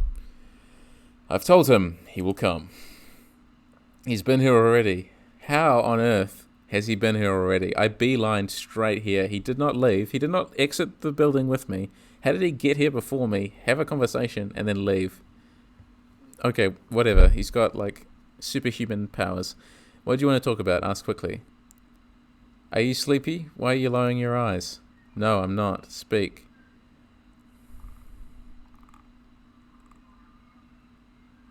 Cool, there's a couple of different ones. So we can say, Saba Otun, oh Saba Otun, I know of you this. You've fallen in love with this Burak. Will you agree to touch me, to brave the depths, to answer my questions candidly and without prejudice? What do you want to know? Who are you? I was born 5 years ago, during the first outbreak. I'm a reminder. Are you the plague personified? I could be, but I haven't done anything recently. Though I did organize that riot which got the infected Isidore in a bit of a pickle. Secret tunnel? That's a valid. He was here in a metaphysical sense. She was like Georgie with the guardsman last time. She just like pressed her like fingers to her temples and was like, "Come on, Artemis, like come on, I'm summoning you." She's just better at it than Georgie is, obviously. Did organize that riot which got the infected Isidore in a bit of a pickle. The Shabnak adder exists. Is it you? Which of us is the reason for everything? Which of us is a figurine with the clot of a living soul residing in her for but a while? Which of us is the true Shabnak adder? You'll see in the end. I'll be of service to you yet, Changeling. Spare me. Don't let your sister out. Don't let her take over. Why did you call me that? That is your great blessing. You're a thief now, having stolen the name and fate of another. Beware of the law. You'll live through your persecution and emerge triumphant. Maybe. I'll think it over. Cool, so do I have to... Yeah. Everything is going the way it should. Each event is a sign of and is coincidence. Every messenger is an envoy of the higher powers. The role of a judge scares me more than death itself. But if I refuse, someone else will pass judgment in my place. The consequences would be terrifying. By definition, any character played by you could be described as the Shabnak, a doll being inhabited by a soul for a brief time. That's us. Exactly right, yeah. So, just so happens that at the moment, that happens to be Clara that I am inhabiting. But I particularly like the phrasing, like the clot of a soul. Yeah, it's really evocative and yeah, it brings the message across quite nicely, I think. Quite a fan of that. Does it much better than if anyone's played, I think I brought it up a couple of times as well, but if anyone's played Omicron, the Nomad Soul, that game does an awful job at that kind of thing, trying to fourth wall break. And the first thing the game tells you is, I'm going to take your soul and I'm going to put it in this character's body. And at that point you're just like gobsmacked because you just press start game, and that's the first thing the game tells you basically. In much more long-winded and boring terms, but that's essentially what happens. I just remember just being like, this is the game that David Bowie decided to help make and like star and you know, put his music in. This is the game. This, of all the games that he could have possibly, you know, teamed up with. Unbelievable. Yeah. Know nothing of this. Yeah, it's not a very good game. It's not a very good game, but hey, at least it's got David Bowie in it. That's about the one redeeming factor that the game has. David Bowie. The rest of it is absolute just nonsense. Just nonsense. I don't know. Nodding furiously despite having no idea what you're talking about. Sorry, yeah, I'm just going off on a little rant and a tangent, but yeah, it's basically Omicron is basically if you put a point and click adventure game with like small item hunting in an open world GTA 3 sized city, that's what it is. Don't play it. Oh, and if you include Virtua Fighter, a bad Virtua Fighter, a bad Half-Life, and bad swimming mechanics, chuck all of that together into a blender, and you've got Omicron. Don't play it just please don't play it. Maybe I was thinking, you know, like if I get enough Twitch followers, I'd do like play a couple of bad games or something, even just for a little bit, like do some like fun like bad game streams. If I hit, I don't know. I was thinking if I ever hit 100, I'd break out Outlast 2, for instance, which I fucking hate, and so it might be fun for all of us to share in the absolute misery that is Outlast 2 and Omicron.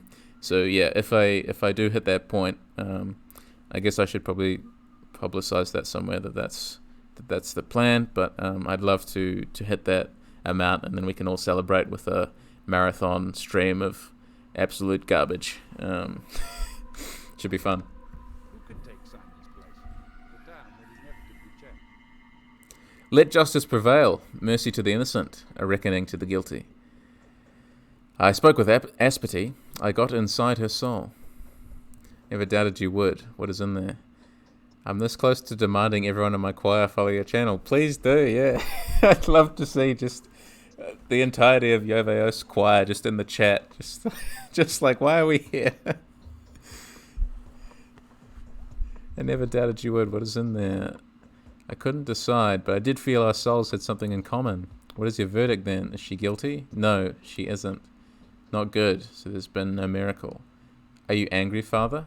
Or dare I remind you, this is not for you to judge. On the other hand, I have suspected that it would be impossible to pinpoint the culprit at once. That tips the scales a little more against your twin sister. Beware, Clara. Your reputation has taken a serious blow. The rabble does not distinguish between the two of you. All the same, she's not guilty. So, yeah, the big mechanic of the Changeling, right, is you can condemn someone, but I think that infects them or something, at least later on. But if you decide that they're innocent, then you take the reputation damage, which I like a lot. So it's sort of, again, it's going to track the decay of morals, basically. But I like how Aspity is the first one, so we can really comfortably let her off the hook. Because, again, favorite character. So when does he get to the song you told us about? I hope they all hate Outlast 2. Yeah, it'll just be... I hope that Outlast... It'll just be an Outlast 2, like... Just... We can all just have fun dunking on it, because... I really... Yeah. I really do not like that game. But yeah, we've got a ways to go before we hit 100, so we got some other games to play before then, I think, before the pain and the suffering. The pain and the suffering of this is just as relevant. And much more enjoyable. At least the pain and suffering in this has a higher purpose. In Outlast 2, it will just be for your amusement. Okay. I actually do need some food now. What is the time? Yeah, 11. Okay. Stream for another half an hour or so. And we're going to buy some food. First of all, how much money do we have? 10,000. That's not bad. Going to buy some food. And then we are going to head home and sleep. And we're going to try and get through to the end of this day, just sort of all in one go. Or if we receive any letters, we're going to do sort of the side quest if one does happen to pop up. But for now, it's just eat and sleep, the bare essentials. And yeah, there's no one to trade food with beyond shopkeepers, I believe, unlike in Pathologic 2. Hopefully this girl has a schmouder, although I don't know whether I have enough things to trade with her for a schmouder, but even if she did... Nope, she doesn't, but I can ask her about the Tagler. Tell me about the Tagler. It's a game about a circle. You join hands, and then again and again and again, until the end. End? What end? Until the circle closes. That's the end of the game. Alright, bye pumpkin. Good luck with your circle. Interesting game, isn't it? And that's what the Bound are called as well. I think at the start of the Bachelor's campaign, it's sort of the Gobo Tagler. So you know, all these people that form this interconnected circle, basically like the lifeblood of the town in a way. And yeah, you're sort of trying to keep them together. Otherwise, the game ends when the circle breaks in this instance, right? Yeah. Oh, actually, yeah, I'll take one bread because it'll become cheaper again tomorrow, right? That'll do, and then I'll go crash somewhere. Where's the nearest, like, Lara's or Yulia's? Can I sleep in Yulia's bed? I don't know. We'll go see.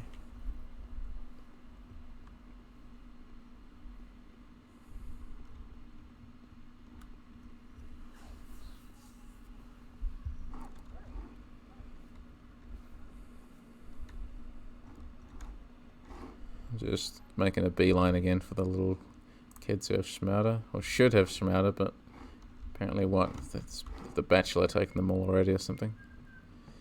Hello. Trade? Something you might like. No, nothing. Still don't have a girl boss gun, unfortunately. I'll get there. I'll get there. I have my hands of healing, but not quite the same, you know. Can I crash? Yes, I can. In your bed. See how the hunger goes.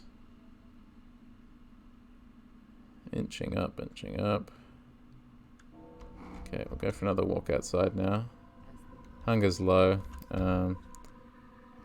Yeah. We didn't receive any more letters. So honestly, I'm gonna buy another loaf of bread and go back to sleep. If there's nothing to do. Let me just buy some bread. I'll sleep. I'll run a minute ad once I start sleeping, and then I will play out sort of the morning of day 3, I think. So you see what you'll notice is that while Clara's campaign is really interesting, it's quite light on extra content. So you might expect that The Bachelor would sort of have 3 or 4 quests like running at the same time. The Mega Money Shop, that's on day 2, I think. Where would I start that quest? Who pays extra?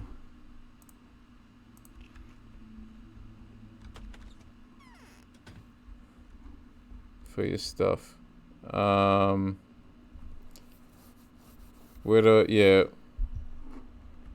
afraid I'm drawing a blank on that one. The clothes shop by Maria. Okay, we can go over there. Thank you for that. Give me something else to do. I will just run another ad. Just you find out about it in Artemis wrote. Okay, that'll explain why I've forgotten about it, because it's also been a while since I've done Pathologic 1 Artemis comprehensively. Okay, I'm just gonna leave it there for a second. I'm just gonna run an ad just for a minute, so everyone stand up, stretch again. Just need another drink.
Alright, we're back.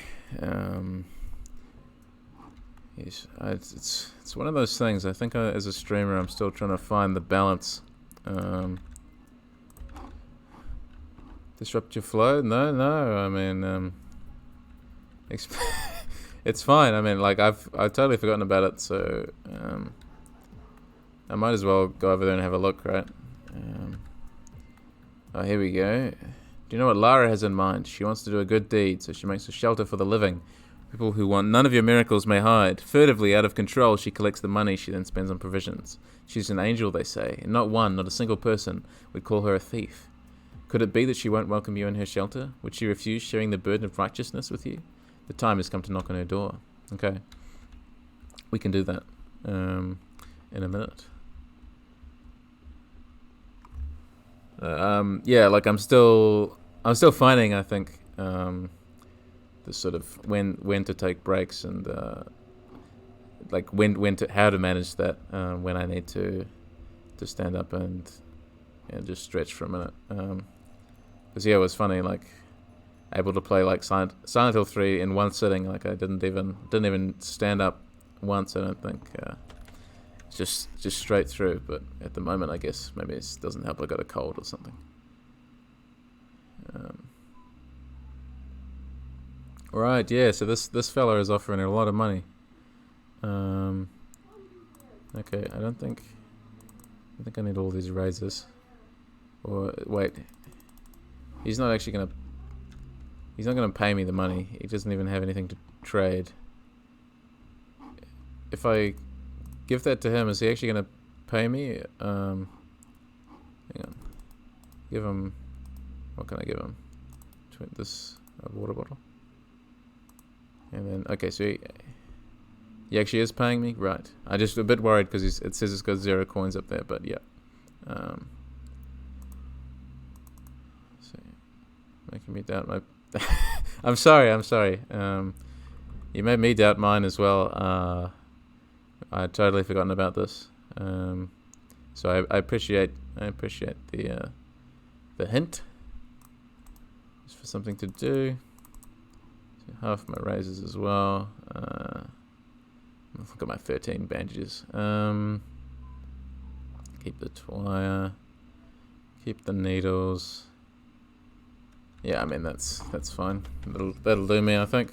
Sell the knives and sell half my razors, and the rest of them I can trade with the boys for some of their medicine and painkillers and stuff on later days, which will probably come in handy. But yeah, I should 14. It's 14k, right? I got now. Yeah, 13 and a half. So I think I should be pretty settled, at least for the next few days. And I'm going to go out robber hunting again, obviously, at the end of this day. So yeah, we'll see how it goes, and we'll see what Lara wants as well. Hopefully this quest is interesting. It sort of comes quite late in the day, if this even is a quest, or whether it's just a hint for who we're going to be judging tomorrow. It really has been so long since I've played Changeling. Okay. Lara's house. I still remember the town like the back of my hand, obviously. Not doing so badly on that. My heartbeat is uneven. I am sick at heart. I've never seen you here before. Who have you come to visit? You, I suppose. You are Lara, right? My heartbeat is uneven. I am sick at heart. So you've come because you found out we were setting up a shelter? Do you want to take part? It's strictly private, though, and I've never seen you before. Why? I do want to take part. Do I have to donate some money? No, you can't. The harpist wouldn't let me. I have a rule. No one is refused hospitality at this house if they're an honest and honourable person. But the harpist says we can't abide by this rule in the time of epidemic, or else our undertaking will be pointless. And who is that harpist? The harpist is a friend. Just a friend, nothing more. It's not like he gives me orders, but this time I'm trusting his judgment. He's practical, strong-willed and resolute. And I'm a bit of a gawk, and don't have a lot of guts either. That's why I listen to him on this. I'd like to help you too, but I'm not what you call practical. I'm not prepared to put you in charge of supplies for the House of the Living. The Bachelor's on that, but there is a way that you can help. The harpist has gone off to take a look at an empty house and hasn't come back yet. If he's still there, tell him to come back here as soon as possible. I can't keep up without him. Just that, your trust seems easy to earn.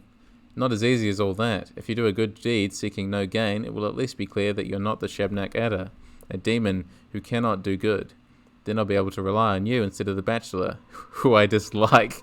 I feel that he'll do with that money as he sees fit. We're less than human as far as he's concerned. I really like this moment because that's exactly what players do, right? As the Bachelor, they take the money and they're like, I need this money for myself. So it's pointing straight to that moment and to players' dishonesty, essentially. Want to make him cross with me? It's up to you. Either you want to become a keeper of the House of the Living, or you don't. I can't spend all the money anywhere without the harpist's approval. Fine, I'll find this harpist of yours. Sure, this is going to go well. Whenever Lara asked me to check out her House of the Living, famously just positive vibes, great quest, nothing goes wrong. The letter she sends the Bachelor the day after you take all the money is really good. I haven't read that letter in a long time, but I do remember. Yeah, I do remember like just the sort of like indignant, like outrage because they did it once, and then that letter actually was enough that letter was enough to prompt me to be like, whoa, I actually I screwed up, and I haven't done it again since. I think in my stream playthrough, I'm pretty sure I gave her the food, even though it would have been easy to keep it. She just did such a good job guilting me. Wait, this is this house, right? Yeah, this is the other door.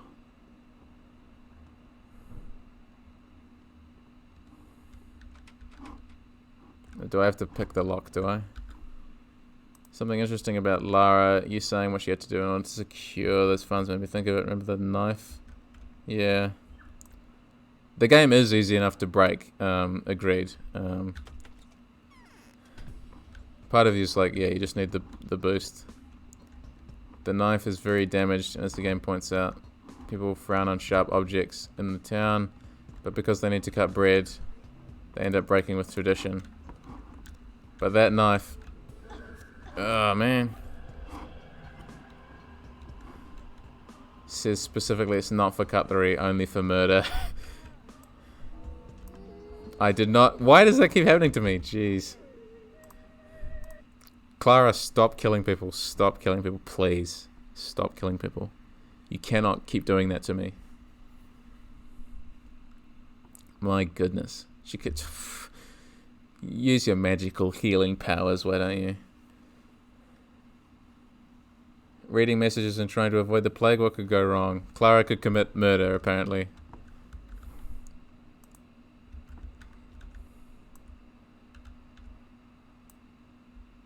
Yeah, no, I like that a lot. Yeah, Lara's direct connection there.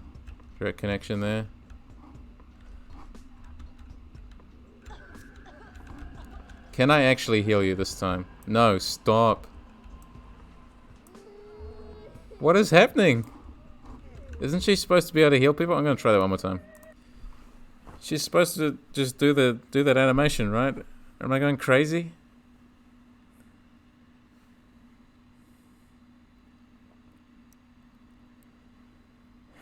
Hands don't work because game says so. Yeah, apparently. You're healing her in a way. No more pain. Yeah. Think it's just meds now? Right, so I can't use my healing hands anymore. I really thought that I could. Oh well. I tried, I guess. Okay. Let's just beeline upstairs. You must be the evil twin. I guess so. I'm not doing a very good job. Not being friendly. Hello, harpist, sir. What unearthly apparition is this? That's the correct term. Lucky you. You will live, I promise you.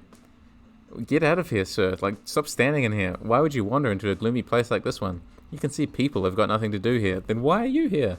And yet you're stuck here for some reason. Have you been here long? I'm doing a civic duty here. My name is the Harpist, and I furnish the House of the Living. For now, I'm just watching. Look what happens when living matter comes into contact with these infectious miasma. So what is it that happens? Everything fades, flakes, and is discolored. Go home, Harpist. Lara is worried about you. Yeah, no more of this nonsense. Bullets. Ah, kerosene. Great.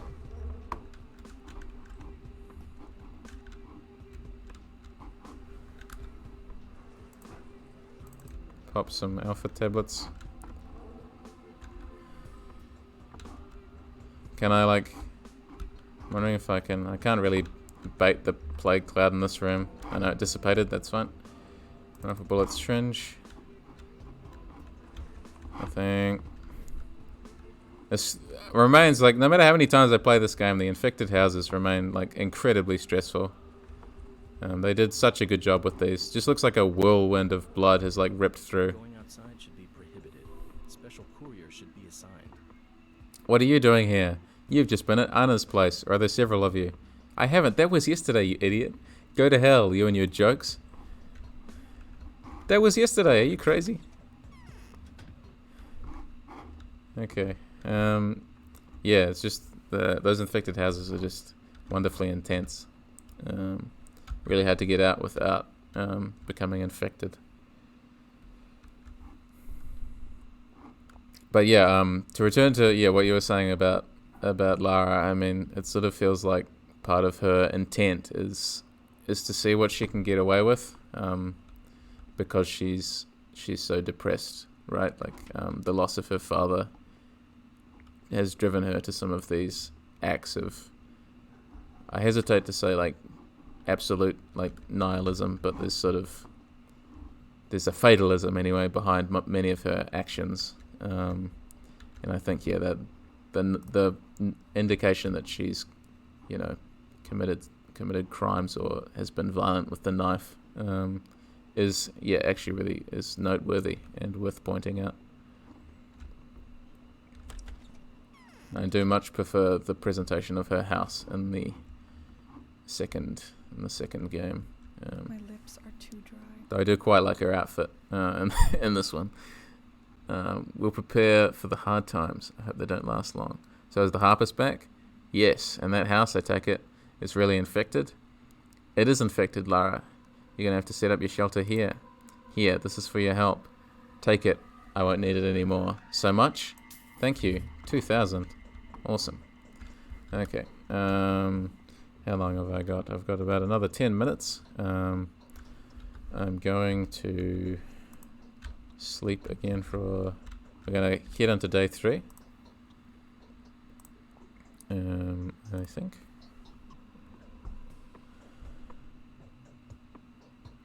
So how's my hunger doing? Am I going to be able to survive the hunger? I got another letter. Are you a saint or a thief, since they call you both names? Whether or not you're a saint is not for you to judge, but can you at least remember what it was that you stole? Why do they try to chase you, to hunt you down as if you were the world's worst offender? Sister of mine, don't you cry, don't give in to despair. As powerful as your enemies are, your protectors wield greater power. A villain should be judged, a saint should perform miracles. If you cannot spare time for these everyday commitments, rest assured, I will take care of your affairs for you. I am going to visit the Skinners district today. Do you recognize my hand yet? Really wonderful, eerie notes. I love them. I love them a lot. Okay. Made it to day 3. The day is over. Your timely efforts allowed your supporters to remain unharmed. A new mime performance is being rehearsed at the theatre. Do you think the ugly fireplace, like if this was anyone's idea in town, like who started the trend of the ugly fireplace? So interesting. Yeah, the painting of the top of the polyhedron. Yeah, agreed. All the paintings in this game are really, really quite cool. There's something really evocative. I didn't know people thought the fireplace was ugly. It's aesthetically, appealing, but it is still ugly. It's gaudy, garish is the right word. Maybe ugly isn't the right word, but it's not, it never stood out to me. Fair enough. I just remember, back when I first played it, one of the few scraps of, there was a soundtrack video of like half the Indoors soundtrack that was floating around on YouTube somewhere. And I was very disappointed because it wasn't the full track, so it looped awfully. But that was what I was running my Pathologic tabletop campaign with. But anyway, in the comment section of that video, it was the photo in the video was just of the fireplace, and someone in the comments just wrote, "Lol, it's the ugly fireplace," and that stuck with me since that time. It's the ugly fireplace to me. So whoever that person was, if you're still watching, the ugly fireplace lives on because of you. I'm carrying the ugly fireplace into the future.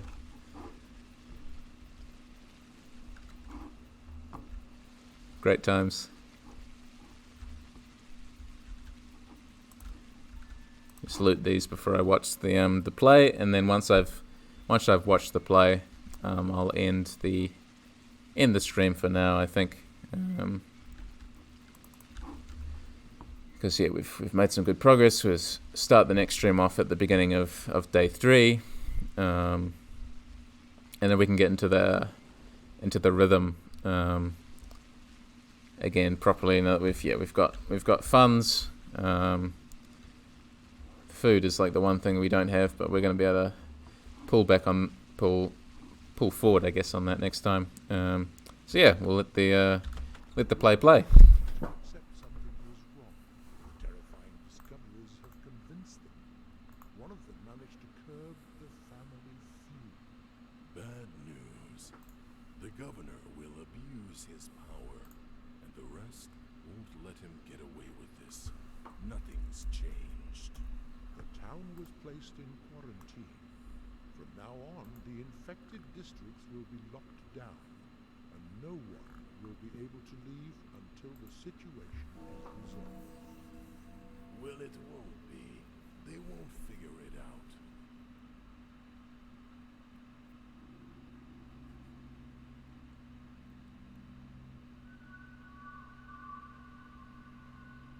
Does anyone else kind of like those executor style? The executors there, sorry. The gold masks.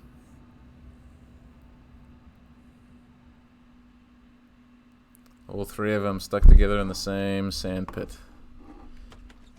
No escape, just being watched over by the 2 executors, or the two children rather. So all of them are just toys in the sandbox for the amusement of those 2 children. Is what that play is telling me, as far as I'm concerned anyway. If anyone else has any alternative ideas, feel free to push them forward. But yeah, that they're very strange plays. I still don't understand some of them, even after I've gone through this game so many times. Turn Pathologic 2. Anna says it. It's throw yourself in the river, brick yourself in the basement, and get sandboxed. Why are you looking at me like that? So referring to the town hall as the sandbox. Yeah, nice. Interesting / weird. Yeah, and I mean, totally relevant. Again, for the conceit of the game is built around having this... these children manipulate just these toys for their own amusement, and in part, like we're receiving some amusement from this right now, right? That's just how things are currently functioning. He's just killed like 2 people in a row, right? Nice try. You can see me through the fence, but you can't hit me. Oh, you can if I run into the fence like that. I was hoping I was sidestepping, but obviously not quite enough. Another one. Skill issue. Apparently so. Cover some health with my mini bandages. Go back into hiding. Wait for him to come to me. Sandbox could also mean being locked up in your house with an infected person. Once they find out someone in your house is infected, you're quarantined. Townsfolk liken that to sentencing them to death. Well, yeah, it 100% is. Once you're in one of those infected houses, and that was Isildur's method of curing the plague the first time, was to just nail people, quote unquote cure, was to just nail boards over the doors and windows of people's houses and just like leave them in there, like screaming and pleading for help. But he knew that they were all going to die anyway, so left them in there, and that was how the plague burned itself out. And yeah, that's essentially the tactic. The plague made boils appear all over your skin. Get good. Skin issue. I love that. The plague is just a skin issue. Or so Yoveost says.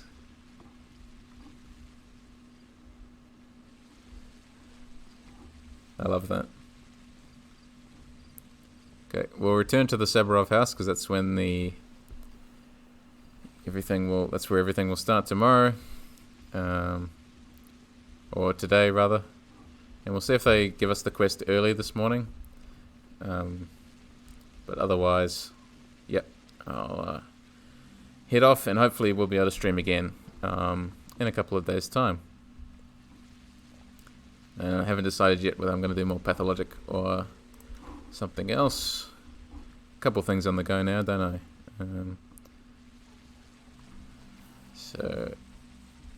And I hope, yeah, everyone's enjoying this playthrough. I'm aware I can't comment on quite the same things as I did on the Bachelor's route, but I really appreciate everyone bringing forward their own stories and having a chat and really engaging with the game and with what I'm saying as well. I really appreciate it very much.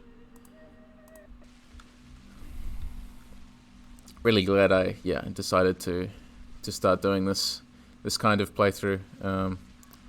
See, it's really heartening to have people share their thoughts on the game, because it is a game that deserves to be talked about very much. Hopefully, it would be great to see you there at more streams, but no worries if you can't catch any. As always, they'll all be archived on my YouTube channel.